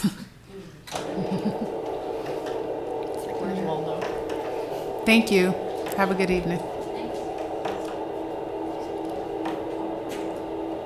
All right, so a resolution to transfer from the CIP contingency account to Covenant School Sidewalk Project. Good evening, Madam Mayor, Council. My name is Alex Ikefuna, NDS Director. Tonight, I'm presenting to you a request for Council to authorize a transfer of $325,000 for construction of sidewalk in front of Covenant School. The proposed sidewalk will connect Hillcrest and Birdwood sidewalk, and then link it to the trail which connects McIntyre Road. The proposed transfer aligns with the City Council vision of a green city, America's healthiest community, and a connected community, and also several goals in the 2018 to 2020 strategic plan. There was no community engagement process during this particular process. However, back in 2014, when there was planning and implementation of a 250 interchange project, staff conducted several community engagement process for that particular project. And as part of this particular request, the staff also contacted Covenant School, and they expressed their support for this particular project. So staff is asking the City Council to approve the resolution to transfer $325,000 to this particular sidewalk project. I'll be glad to answer your question. Yes, I seem to remember that years ago, the Birdwood neighborhood also wanted to have this sidewalk. Can you give us some background on what the community, not just the Covenant School, but what the community was? This is a neighborhood request versus Okay. a school request from. Yeah, because it comes across like it's a school-oriented request, and that's not my understanding. Yeah, it's not as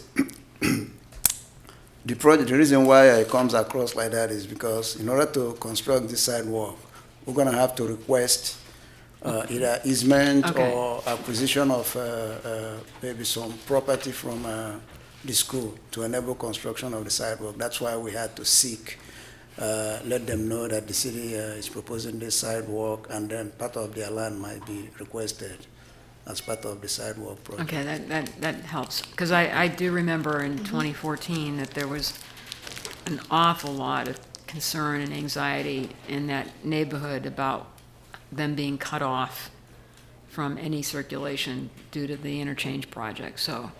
I think there was still I think there was an agreement reached as part of the 250 interchange project where there will be a sidewalk improvement from Birdwood to Edge Hill, and then Hillcrest, and then there will be a step connecting Hillcrest down to McIntyre. Okay.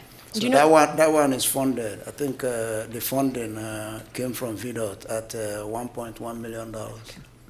What is the status of that rear access point at McIntyre? We are I thought that was already the design. No, we are finalizing the design. The design is about, when I checked last week, it was about 90 or 95% complete. The design for that particular project. But it's not going to cost that much, is it? Well, To put in like a walkway from. not just the walkway. There will be sidewalk on Hillcrest, and also. But it's independent of this request. Yeah. That one was part of the 250 interchange. And they That's tried part to. of the- I think the intention they were hoping at that time because I was in those meetings in 2014 that this would also kind of fall in line, but it was told that had to fall out of scope, and so. I think there was a strategic decision made that time. If they had included this particular proposal, it would have triggered a 106 review. Okay. Because Covenant School is a historic property. And once you touch historic properties, then you have to comply with 106 federal review process. And if we had done that, probably by this time, the interchange wouldn't have been constructed. But it was committed by staff at that time, and there was a memo written, and that's why this has come up, because I I was involved in part of that even before I was on council, and really trying to understand where this fell because it wasn't a priority sidewalk project, but yet it was a commitment that was made, and so this is kind of getting outside of that process in order to get this accomplished. And I think it's just really important connectivity, not only for just this neighborhood, but all the surrounding neighborhoods, because they are kind of on an island there, and this is a concession that I feel that the city made to that neighborhood, given a lot of the other constraints that couldn't be followed through on relative to vehicular traffic. So my one question is, are there other projects that are being pushed back because of this is being added? Is there any implications? I don't think so. You know, I don't think there's any, this is a new request. It wasn't part of the original priority sidewalks, you know, so I don't know of any project that is being pushed back as a result of this. Are there any projects on the list that will remain on the list longer as a result of this one being? We have several sidewalk projects that haven't moved to the priority list. But essentially because this was discussed as part of the interchange project, you know, so that was the reason why we are bringing it forward to the city council.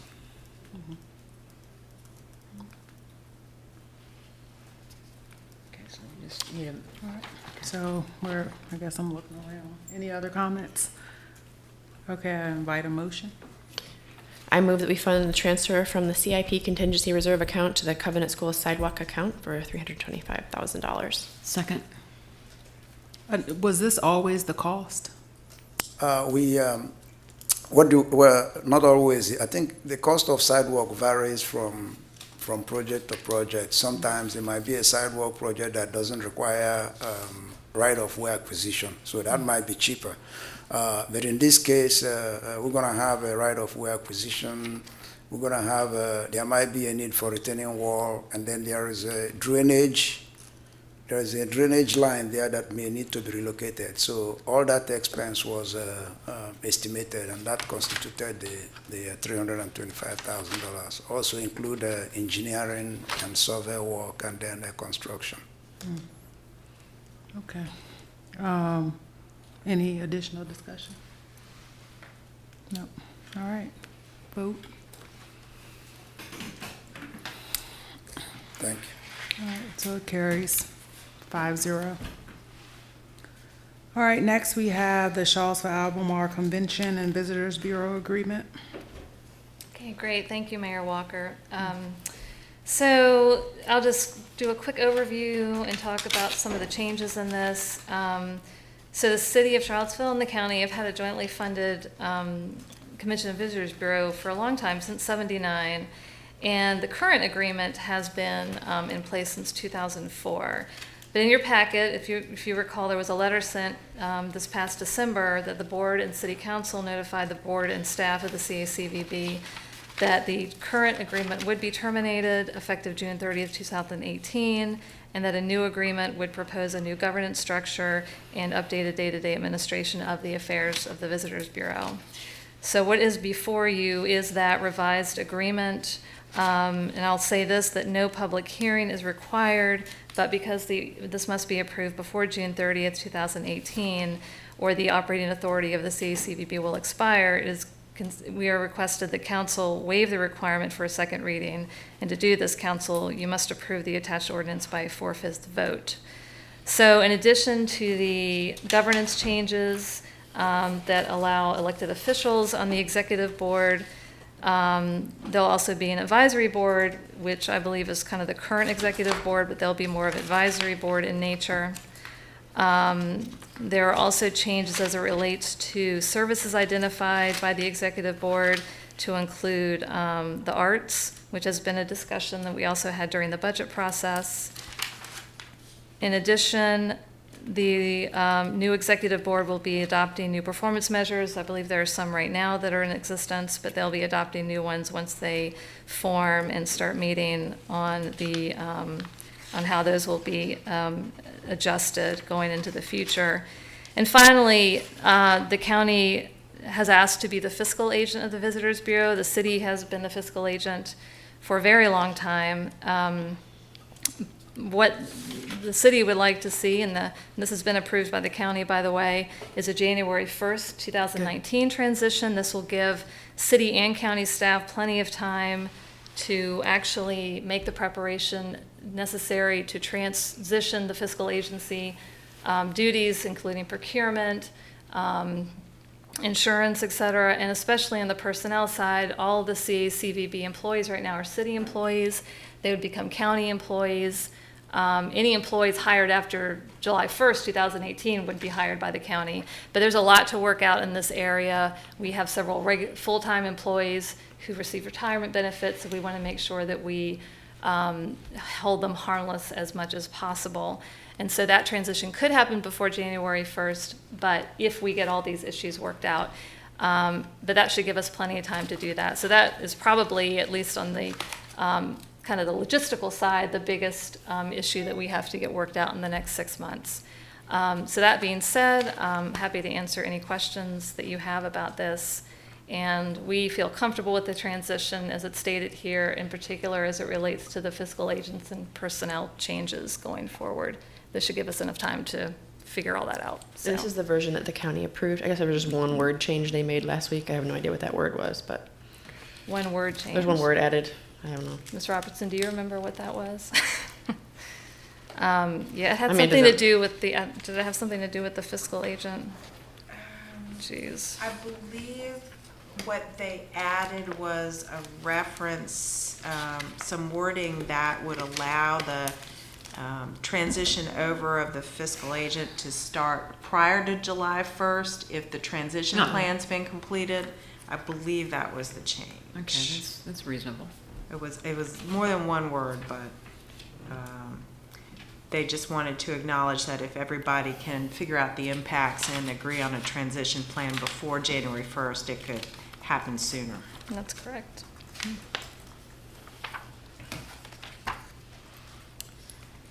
Mayor Walker, I don't have any questions or objections. I just want to applaud and thank Ms. Beauregard and Ms. Robertson for working out so many details so quickly, and you were both so constructive and positive about, working together with our county colleagues. I just have to underscore that. That's much appreciated. And this has been something we've been talking about for 2 years, and it took an active Congress, literally, in the General Assembly to get our local representation on this board. So I just want to personally thank you. I guess that's one thing that I would add. We don't have a motion, so we don't make a motion. We have to do something special for this to handle We the have to do readings? 4 of us. But that's all we have to do is have 4 of us? There's no other comments? You just have to vote to approve the ordinance, Okay. which has all the I'm just language saying in I it. have some stuff to say, but usually it would be after. a motion. Yeah, okay. I'm just wondering what we have to say. If someone would move the approval of the ordinance that's attached to the agenda materials. I will move the approval of the ordinances and the materials. Second. Just a couple of words. It is, I see this, like, there's so much evidence for pessimism about inertia in government that we deal with all the time, actually related to the conversation we just had. And this was a very dusty, complicated organization with a complicated agreement that actually had all kinds of barriers in it to renovating and modernizing it and making it have a more effective, strong board, and that could actually get elected officials and the accountability that we have to have some connection to the budget. So it was really just being used exclusively for tourism-related projects and a lot of the hotel, which is fine, but there's a lot of innovation happening with these sorts of organizations around the Commonwealth, around the country, and it just made a lot of sense. And it allows us to work with the county, which is a great thing. And to have a more nimble board like RWSA does, or like some of these other, and it took a lot of work. And I want to give especially Councilor Galvin credit, because you were actually working in Richmond and getting this done. I mean, the conversation on this goes back a couple of years, and I think there's a lot that we can do. It's going to be very significant. It's going to allow this money not just to go to this one sort of staid purpose, but really be more dynamic. And it was a lot of work to get this done. I mean, it did require a law and a lot of cooperation with the county. So anyway, I just wanted to state how significant it is to get something like this done. Agreed. Hopefully it's done. Yeah, yeah.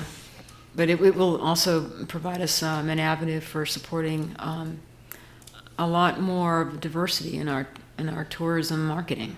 Right. That was a very big problem from the council's perspective for a long time, that even our materials didn't even include African Americans in them.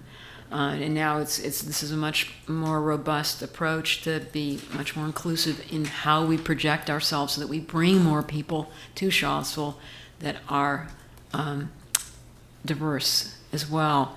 And again, the support for the arts is very critical. That was also a key component of tourism, and yet we never could have any say in the $2 million roughly that we were both jurisdictions were contributing. So, And that was one of my reasons for asking Councilor Bellamy to consider being on the board also. Which he So I'll declined. throw that out there again. Thank you, Mayor Walker. So what does the makeup look like? I think right now We have to appoint it. we have to appoint one of ourselves to it, and it's just one counselor. Is it just going to be one? Yeah, That was and the one decision? and one supervisor. There was some communication about there being two people, right? I think I was mistaken about that in the beginning. Okay. It's only one. But that's something we could. I don't know if we need to decide that tonight, and then certainly. No. But we do need to make that decision. Yeah. I And thought I- in our last meeting we discussed it, and if we assumed it was one that was going to be you, Ms. Galvin, and then if there was a question if there was more, that's when the conversation came up. But it sounded like And I can certainly give up that responsibility or not take it, or whatever the word is or phrase is, if Mr. Bellamy wants to really do this. I would say we talk about this like another point. Y'all think I'm not listening? There's plenty 'Cause of I time am. to Like, I talk. promise I'm trying to get a rise out of you. I promise I'm paying attention. I do hear you. Like with another one of the appointments we do, we can talk. Yeah. Yeah, it's another plenty of time. conversation. But I guess just the decision has been made between the city and county that will only be one? Yeah. Okay. Okay. All right, all right, no vote. Moving on. no, we have to we because have to we're vote. we're doing a second.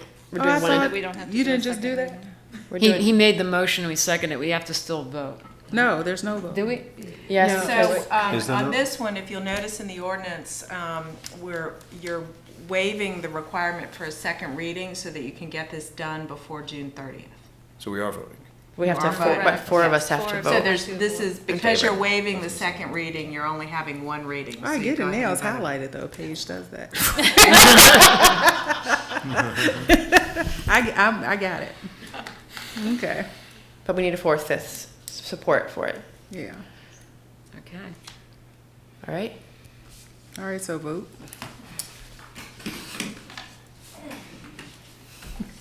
Why did you?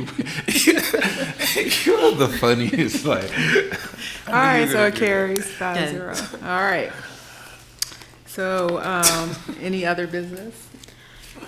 Yes, Mayor Walker, we do. And I believe Sarah Brazelton was able to put copies of this Hold on. work session schedule. It's probably a lot to talk about, but at Yeah. the same time, we do. Vice Mayor Hill and I were able to meet a week ago, and Ms. Rice was trying to get us to agree about placement of work sessions, and then it became clear that we were hitting into vacation season with all the counselors being gone different times, but also to Ms. Beauregard's point of the June 28th work session, Vice Mayor Hill was not going to be there. And we're also beginning to feel that we don't want to push back the discussion about the comprehensive plan and the zoning rewrite and the efficiency study. That was getting pushed down into the fall. We know that the housing work session is critical, So we kept that kind of where it was. But now this is here for everyone to look at. And we may not have to resolve it tonight, but I do believe Ms. Rice really needs to be able to get the dates down so that we can get on these work sessions on the calendar. Well, I know that earlier it came up that Mr. Signer is away the 5th of July, Yes. and the 21st is this Thursday. And I'm out of town. I think, yeah. Yeah, I don't know if we're gonna be able to do. Yeah, we may Well, maybe not you could get just all take a 5. look at it and everyone can kind of give Paige the dates that you're available. And is the preference I that, did that, yeah. all of us are here? Yeah. I think the I think odds are, so. we're probably not gonna be able to get all 5, I would guess, just given it's the summer and but we can try. We should try. But I think it's I important. support it, yeah. Yeah. For us all to be here. Yeah, and I think it's also, as some of us have exchanged the idea that moving forward, when we do have our own policy analyst, having that person be the one who's the keeper of this work session calendar, because the work sessions are the kind of the field that we grow our policy ideas and kind of flesh them out. Because it is hard to meet with everybody. We're all busy, and then we want to all be at these work sessions. So, but that's in the future when we have the new person working with Paige. Sorry. If I may, I really appreciate the premise, like the hard work that you both put into kind of getting the ball rolling. And I do hope that we can, at the very minimum, have some of these meetings. And I mean, this took a whole lot of work, and I know y'all worked hard on it, and it's definitely appreciated. Well, thanks. Paige got the ball rolling, so we just kind of Thank you, Ms. Rice, as started well, overlaying with your glittery dates fingernails over there. and council meeting topics and cross-referencing things, that's all. So there's basically 5 or there's 6? The efficiency study NDS is the second one? So we were combining the efficiency study Okay. with the comp plan and zoning rewrite, do that at the same time, because it's the same joint planning commission, city council work session. The housing, I wonder if we ought to consider doing it's gonna be dangerous to brainstorm on scheduling up here, but if we ought to consider doing a quasi-retreat where we could do like 2 or 3 of them at once, just given how hard it's gonna be. I agree, that's a Like really, 4 hours. That's a good idea. that's a very good idea. I I mean, mean, it's just maybe have summer. one that's all devoted to We do things 5 related to we do 5 NDS. We do 5 hours, we do it on a block that works for us, and we just try and. Just knock it out. We 3 or 4 we ones. definitely need this CIP meeting. Yeah. But But we also have to be, because we may need to devote that amount of time to one, Well, right?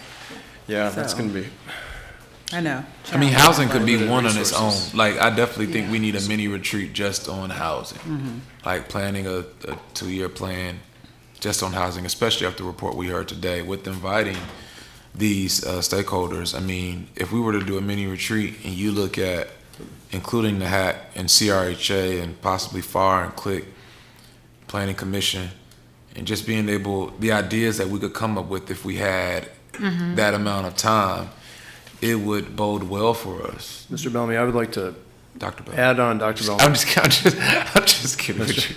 I'm I'd just like kidding. to add Dr. on to Singer. your idea, You're not.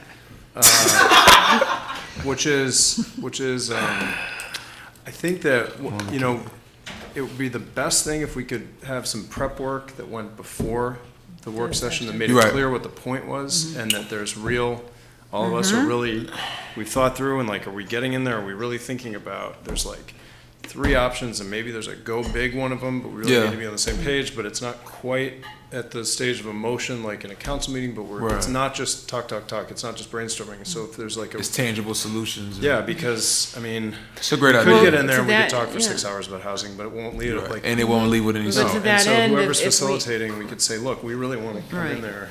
Well, if we all feed the policy ideas that we all come up with to Leslie, maybe we could then get coughed back out to us what that list looks like. And we might see a lot of overlap and similarities. And then it gets a lot more This should be productive. focused. Yeah, yeah. And I would like to add a work session on like really revamping, well, making sure that we have that we're meeting our second chance city. And what it would take to do that. So I would like to add that to the work sessions that we get done this year. Well, then we have, it looks like November and December are completely open. Or Ms. Galvin, are you open to having some of the items shift in regards to months, right? Like, or are these set in stone in regards? No, they're not set in stone. It's just that I think there's growing urgency. We heard it tonight about how we need to tackle the zoning changes. Yes. We need resources for that because our NDS staff does not have the capacity to do that. So we need a candid conversation about that, and it made sense to talk about that with regards to the efficiency study. And Vice Mayor Hill and I have been trying to get that discussion going since February. So there's the idea of grouping them I'm not sure how,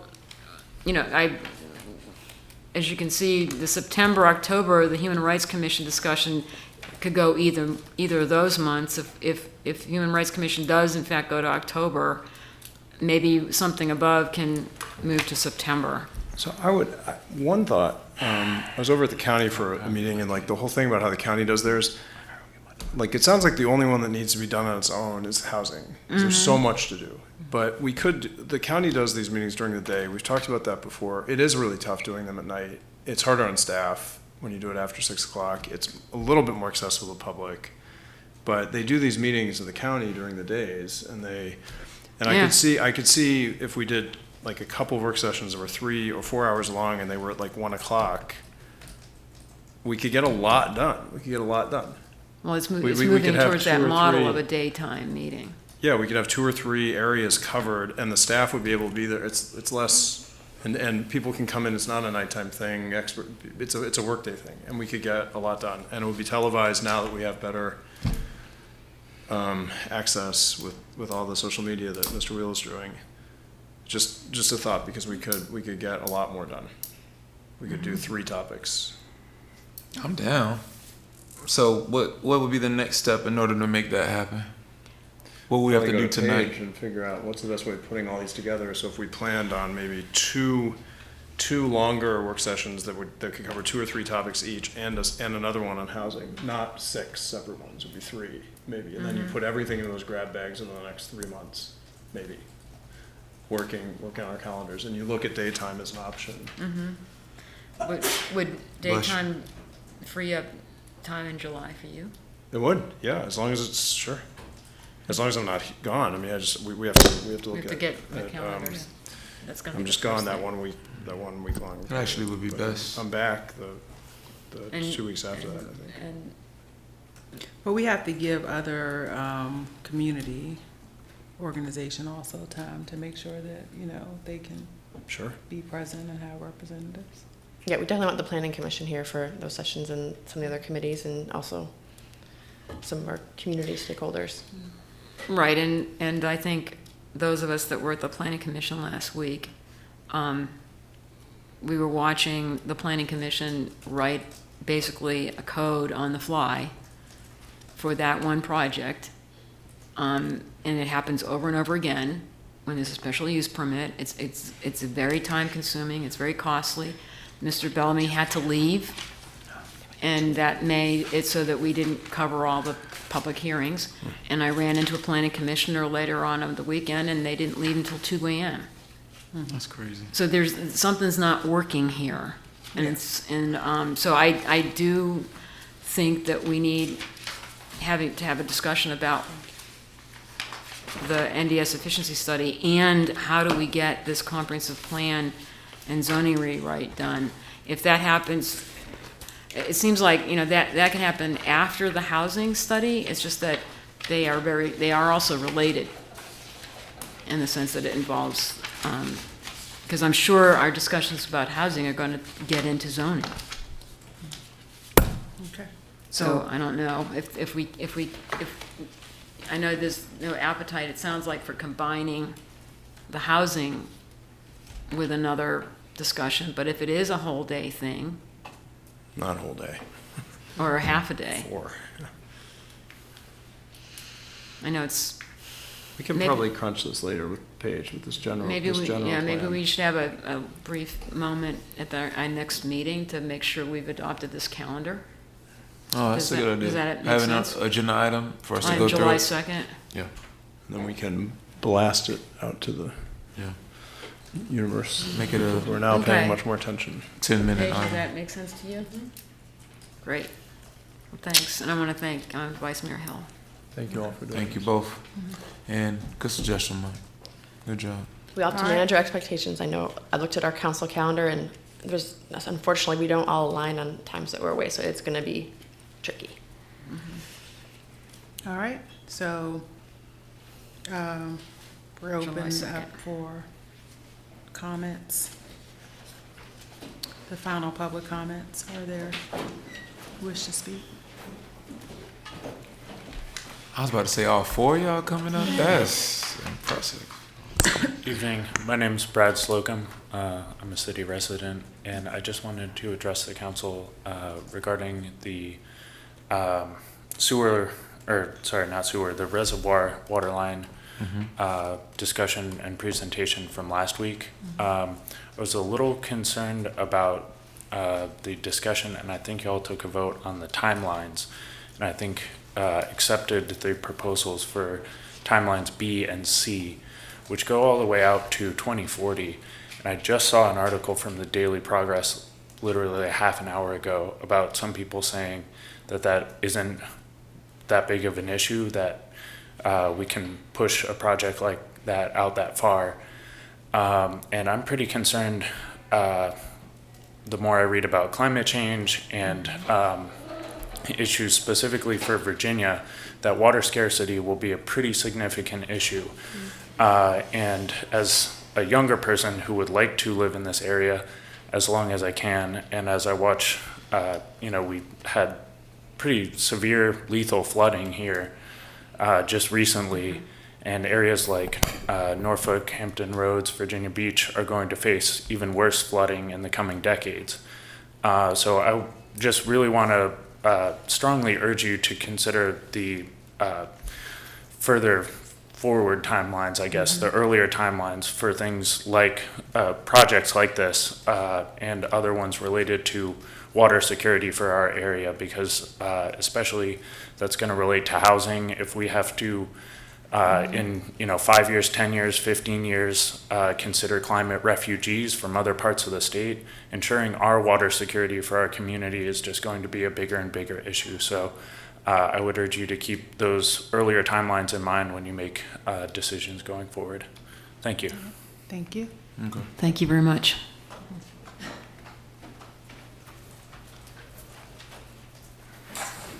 Good evening, Brandon Collins. I live in the city. I've lived here my entire life. I have 3 children who've lived here their entire lives. One of them can vote. Maybe she'll vote for some of you. Probably not. Just throwing that out there. I think y'all need to lighten up a little bit. I saw a lot of long faces when you saw this report, and I got to say, when myself and some of my colleagues saw this report, we were actually relieved that you finally have some numbers in front of you. You got something you can work with, and I think don't let it get you down too much. It's a lot. I know it seems insurmountable, but when you look at those numbers, all you're doing is looking at numbers, right? So if you're looking at 3,700 units, yeah, that's a lot. You can do that, right? We can do that. And I know it seems impossible, and there are certain things that I think Anita put in her report that were assumptions that are pretty clear. We definitely, I think you got an honest assessment from Anita. One of the things that we heard, incentives for private development are pretty much worthless, right? So let's look elsewhere, right? And what could that be? Well, first let's have a Marshall Plan. Let's sit down and say, is this city council, is the city of Charlottesville now committed to doing something? And I think you are. I think you have the public support to do something huge, and that means concerted, intentional effort. You sit down with CRHA, you sit down with Habitat, you sit down with PHA, mission-driven nonprofits, and you say, what are you going to provide? I can tell you right now, as we speak, CRHA is preparing to provide replacement housing for 105 public housing units and provide an additional 100 units on 2 builds alone, which will free up a whole nother building for another 100 units. If they can find the funding to do a renovation of that building, you will come out with 105 redevelopment public housing units and 200 additional units that will free up 6th Street, where you can put a whole bunch of stuff on that spot without overcrowding that neighborhood and severely changing that. Now, CRHA is doing that without a staff, without federal funds, without the support of the city council. It can do a whole lot. When you say the housing authority needs legs and ask it to run a marathon before you're going to give it any other resources, that's unfair. But that's exactly what's going on, and we're going to do it, and it's going to be amazing. We need your support. Now, your body to actually construct and subsidize housing in this city, you need 3,700. You have a body that can do it. That's the housing authority. Let's transform that housing authority. You can do that. You can put resources in. The other thing we heard from Anita, I think, is really important. Off-site units from the Affordable Housing Fund. Pool the money and start building stuff. Stop fooling around with 5 units here and there in these piddly little projects. The other is her suggestion. Your best option is $140,000 per unit for 20% AMI. Way better than parking incentives. Way better than other types of direct public input you can put into this. 140 cash on the barrelhead per unit. I know that's a lot, but that's a lot better than any other option she gave you tonight. So this is all doable stuff. I think you can commit. I think we need a plan. I think we should go out and make it happen. And then we can fill in the gaps with some upzoning at Dairy Road, North Downtown, Park Street. You can fill in a lot of gaps. You can do a whole lot with zoning. You can start to change these things in the past that have led us to be where we are now. If you put a significant amount of money, use that bond power, hundreds of millions of dollars, you can do it. The community will support you. Thank you.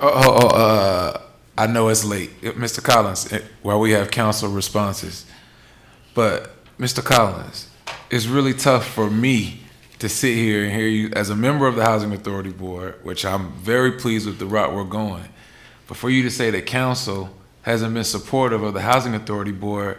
I just presented an equity package last year. It was $2.5 million. Let me finish. $2.5 million over 5 years specifically for redevelopment. Like, how can you say we're not? To spend it, and it's gonna spend quick. But how can you say we're not? Because out in the hallway, I heard you talking about forming your own CDC. When you have a CDC and it's called the Charlottesville Redevelopment and Housing Authority. That's not what you heard me say. Stuff. I've seen it. I've seen it in the documents. I've seen y'all try to do it. I've seen you try to do it with the land bank. You guys can support this. You need to do more than a couple $1 million. When did you hear me say that? Maybe I'm wrong, and I will admit maybe I'm wrong. Yeah, but you can do are, more yes. than a couple Okay. $1 million. Thank you for the money you put in. We need a whole lot more. If you're serious about building these units, if you look at these numbers and you see 3,700 units just on the super poor side, and you want to do something about it, let's start talking about a bond for $150 million. Let's get something going, something meaningful that will have a dent on the whole thing. And let's not worry about incentives that aren't going to do anything. You can fill in the gaps by then saying, you have all right, suggestions CRHA, on how we're going to pay for the debt services on that $150 million? I think you guys had some good ideas in the past, and I think those are things you can look at. You get everybody in the room together, we can figure it out, but we have to commit to it, and we have to commit to big money. Then we can start looking at filling in those gaps with public-private partnerships. I think you got to start with mission-driven nonprofits, right? The folks that don't need a 3-to-1. So that way you don't, if you want to build 100 units, you don't need an additional 400 and start soaking up all the land and all the space in town, right? You got the mission driven, you can do much better. I know they want to go, like, you and I, we can finish. No, we can have this conversation later, but I don't want to belabor or hold anyone. I mean no disrespect to the city council, but we can do a lot, and I think you all are ready to do it, and I think the community is going to support you big time if you can do it. And I want to respond to you, Mr. Collins, also just really quickly, and I think that what is going to be so helpful for this community in the next couple months as we do this is just what you said about why this report was good in a way, was you see actual facts. Yeah. You really drill down, you see what it is. So I think the community, we need to hear Is there, what would it like to do a bond for $150 million, which would be about 1,000 units at 140,000? Well, it'd be 140 million. What would that look like? Just even as a thought experiment, just even to spell it out. What are the consequences? What have other communities done? To actually just look at this, what we're talking about. And then more, you know, I mean, a lot of this debate is untethered from reality, so it's good to get down into the facts, which we can do in the, and we can do this in the work session. CIP. I think that's a good idea. And this would not be hard numbers to run. It would be helpful if we could work out your priorities, and then we'll come back to you with those types of funding options going forward. But that discussion does need to happen first. Yeah. And then we can talk about how we're going to pay for it. When you get housing authority up with a lot of big money, it's going to start to generate its own money. Bro. This will be good for everybody. You guys And will love it. if Let's I make may it ask- happen. I'm excited. I know it seems You're depressing. tripping. Let's get some enthusiasm. You can do this. This is a challenge. You guys are all smart people who want to do things in this world and want to And- make change. You can do it. And you start with 3,700 units. You can do that. It's not impossible. Thank you. And may I say something? You've been so positive tonight. I can't get over it. I just can't get over it. But we have been recently hearing too that there are actually administrative and operational needs in the housing authority, and that you're understaffed or you're overworked. And yet we haven't gotten any specific ask about anything. How is this going to be done? And I guess that's some fundamental questions for the housing authority, because it does take human power to. Well, he just said, given, what did you say? But that's. He said that's something Only do 1,000 units. running a marathon without the legs. You said something. I think for housing authority to have, so that it's not piecemeal, so it's not like, No. okay, we're gonna build here and we're gonna try to figure out this one thing, right, and do what we're doing right now. You know, a huge influx of management level staff at the housing authority and some expertise would be helpful to them, but don't work for housing authority, I'm not on their board, so I can't really say for certain, but I think to support what needs to happen with the housing authority, what needs to happen with Charlottesville, there needs to be that kind of administrative support, and it's going to require some public support because it's not coming from the federal government, and you're not going to find it in your pro formas with any development stuff. You might find a little bit, but. All right. I will babysit. Thank you. What? I'll keep Michaela. What are you talking about? Michael Payne. I would just want to reiterate, I think the housing needs assessment was a very positive thing, and it should be a wake-up call for everyone in the Charlottesville community that we are still not yet having an honest, realistic conversation about affordable housing. I think the reality is right now, the city does not have the tools that it needs to meet the full housing need that's been outlined. And that is because of the Dillon Rule and by right development. And if we're having a conversation that doesn't include overturning or loosening up the Dillon Rule and reforming our code, we are not going to be able to have a realistic conversation about meeting the need. It's just not going to happen. And Republicans control the state Senate by 1 seat and the General Assembly by 1 seat, so I don't think that it is unrealistic at all to make big picture demands for what we want to see if the state legislature changes and there is an opportunity to loosen up the Dillon Rule. And I would also just caution council against, think about how often developers have misled or not told the whole truth. And they see this situation and their first thought is, how can we use this to make money? And so they're going to come in and offer the solution of more market rate housing as a false solution, but I don't think it's going to take us anywhere because this is not a free market. The demand is too high. It's oversaturated.